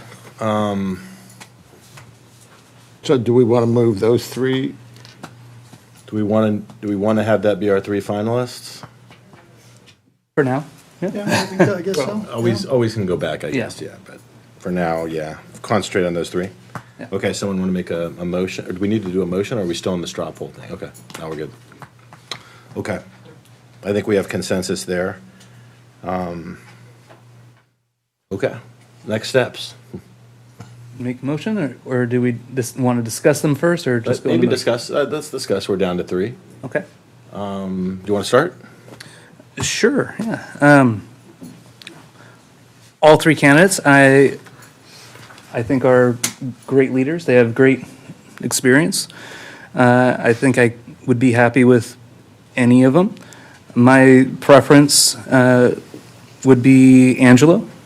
I think he has some incredible experience I think it could bring a different perspective to our council. And I was just very impressed with his presentation. Councilmember Cabral? Yeah. Again, all three of them are extraordinary candidates. Angelo, I think, has extraordinary experience, and thank you for your service also. My hesitation, though, is I see you ending this career and moving on to a next one, and getting your education in San Francisco and getting part-time and work right now. And I'm concerned that given all your experience and given your next career steps, because I've done this in my career, had different career steps that have taken me places, I just don't see the tie here to San Clemente right now. I think you have much more going on for you in your career, and I think it's going to take you to good places. And I don't think San Clemente at this time in your career is where you're going to end up, and that concerns me. It may not be a legitimate concern, but I know that when we've looked at city council, city manager positions, for example, we had great, extraordinary candidates, but we saw it as is this really where they're going to end up career-wise? And that's a concern for me. Rick Loeffler has all the experience and expertise that he needs. He's been here. He's been part of the community. I've gone to him with a couple of events. He's always at the events that I go to. He's always doing something, always working. He's been part of this community for years. He has a lot of ties to this community. He's given tirelessly to this community. And I think that's why I would support him. And I think the same thing would go for Cameron as another choice. He has a great amount of experience. He has a great amount of experience in the Planning Commission. He's been part of the community. He's run, was going to run this last time, I guess. Didn't end up running, but his experience in this community, his ties to the community are significant, long-term. And I've seen both of them in action, and unfortunately, despite your experience, Angelo, I haven't yet had the opportunity to enjoy your experience and your activity in this community. So I would side with, tend to give my support to Rick and to Cameron, and tell Angelo if he's going to run this next time, I'll definitely look at supporting him. Good. Thank you. Mayor Pro Tem. Of the three votes that came in high, I think two of the candidates have an active history in our town. They've been active on commissions and committees and have attended council meetings on a regular basis. I was very impressed with Angelo's military background and his training. I think it's invaluable. Having a son that's a retired MARSOC and another son who was a retired Marine, I think that the training is outstanding, impressive. But again, we haven't seen you in the city. We don't know your background with the local issues. You've made an outstanding presentation here this evening, and I'm very, very impressed. But I think we need to probably go with the other two candidates, Cosgrove or Loeffler. I think Cosgrove's experience is impressive, having served on another city council, having served on our planning commission, and having an outstanding background. I think between the two of them, I think we should consider one of them. My inclination would be to go with Carmen. Okay. I got to tell you, I mean, like, this is kind of an imperfect process, and we had a really deep base of candidates. I think we ended up with a pretty all-star crew of our final three. And I guess the way I look at it is, and maybe it's a little bit different than the others, but I think this is a chance to to add something to our council that frankly we haven't had, you know, a voice from a younger generation, a voice from someone who's been in military service, you know, recently. I was moved by Angelo's, you know, sort of origin story about how he joined the Marine Corps. And while I think, I mean, these are three high caliber candidates, Angelo brings something to the table that we desperately need on this council in a different perspective. And this is a real opportunity for the city to bring that to the fore. So to me, he's clearly the front runner, and the other two, I think, extraordinarily solid candidates that I would be very happy with as well. Rick, with his law enforcement experience, really his whole lifetime, and his activity in the community in support of our community, and particularly public safety in our parks. And Cameron, his prior service on city council, his service on the planning commission now, right? I mean, we really do have a great set of three candidates here that are all of extraordinary high quality, bring slightly different things to the table. I just think we have a chance here to get somebody who brings a completely different and new and fresh perspective to our city that we really desperately need. And so, you know, I'm hoping that we can rally around Angelo, but I really love the other two as well. So, how do we? I don't know if that we got any clarity out of that diatribe of mine there, or You prior stuff. can make nominations on each of the candidates. You can ask for additional questioning. You could now nominate. Do we need any more information from any of the candidates, or we think we're pretty good on that, or? Pretty good. Are we ready to make nominations, or do we want to,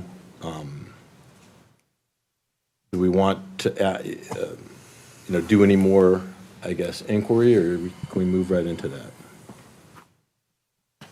Help me out. I think I know. You're pretty clear I'm on pretty clear, your yeah. order, basically, and Yeah, then. yeah. Okay. Yeah, I think I'm ready. Okay, then let's start with the nomination, I guess. I'll make a nomination. Okay. Rick Loeffler. Okay. Rick, you're nominating that we appoint Rick, so we do a second. Now, here's the question. Do we vote on that one first, or do we take other nominations and then vote on the slate? It's just like any other motion. So that's essentially, the nomination is essentially a motion. You're looking for a second. And then we could do a, Have up to 3 motions on the floor. So it's the same, it's the same, Three motions on the floor, but there would be like a substitute motion ahead of that then? Okay. Correct. All right, so I'll second that nomination. Okay. I will Any other make- nominations? I will make a counter motion to nominate Angelo for city council. Any seconds? Okay, I will second that motion. I will make a substitute motion to nominate Carmen Cosgrove to the city council.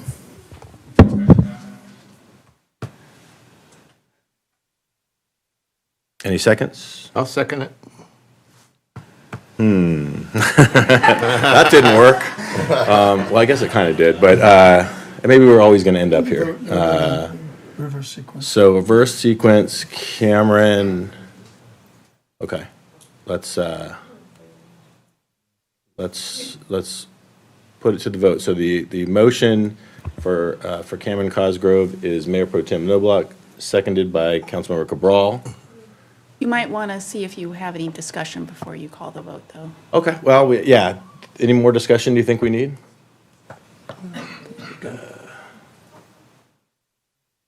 No? I'm fine, yeah. Okay, Councilmember Enmeyer. No. Councilmember Cabral. I'm a yes. Yes. And I'm a no. For now, we're not there. Or we go to Angelo. Next one is Angela. Okay, that is Motion, Councilmember Enmeyer. Second is me. Councilmember Enmeyer. Aye. Councilmember Cabral. I'm a no. Mayor Pro Tem Noblock. No. And I'm an aye. That fails. This is why we need a five-person council. Case in point. Okay, then the original motion was. For Rick. Was Councilmember Cabral, and I was the second on that one as well. Okay, Councilmember Enmeyer.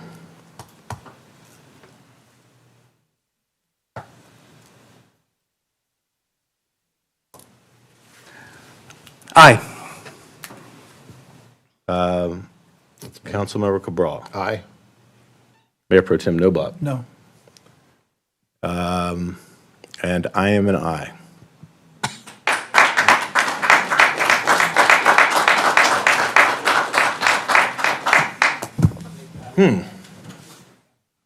Okay, well, the motion passes. Motion to appoint, Want to repeat the motion, and then we'll, Yes. so everyone's clear?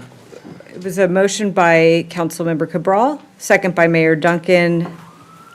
Mayor Pro Tem Noblock voting no to appoint Rick Loeffler to the vacant seat on City Council set to expire November 2024. All right. Congratulations, Rick Loeffler. And thanks to all the applicants. Mr. Mayor, I would suggest swearing him in. Yeah, okay. Does anybody want to stay? We're good. We're going to do the swearing in here. Can you run up and print an oath of office real quick? Okay. Could do that right now? Could do that right now? We are, yeah, I think we can do it right now. Yeah, Megan's just going to run up and print a form. Okay. We could swear him in at the beginning of the next meeting? Is he going to get a swearing in affidavit or oath of office? Yeah, he has to do the same oath of office, I guess, that we do. Do you want, Question is, do we do that now? Or do you want to adjourn the meeting? We've not adjourned. We would wait, adjourn and then swear him in? Or swear him in during? Good job. Thank you. Does anyone want to make a motion? I guess, so we don't need to swear him in during the meeting? Okay, all right, does anyone want to make a motion here? It's on the page. See if I can get this right again. Or you can have Laura do it again. I'll do it. I move to adjourn. You- We are adjourning at 7:23 PM. Motion by Councilmember Enmeyer. Do we have a second? Second. Second by Councilmember Cabral. The next regular city council meeting is scheduled to take place on June 6, 2023. Closed session will begin at 5:00 PM. Regular business meeting will begin at 6. Business meeting will take place in the council chambers located at 910 Cali Negocio, second floor. All in favor? Aye. Any opposed? Nope, it's unanimous. And it'll take us And just we're going to do the swearing in as soon as we can get the certificate back. Yeah, all right, stick around.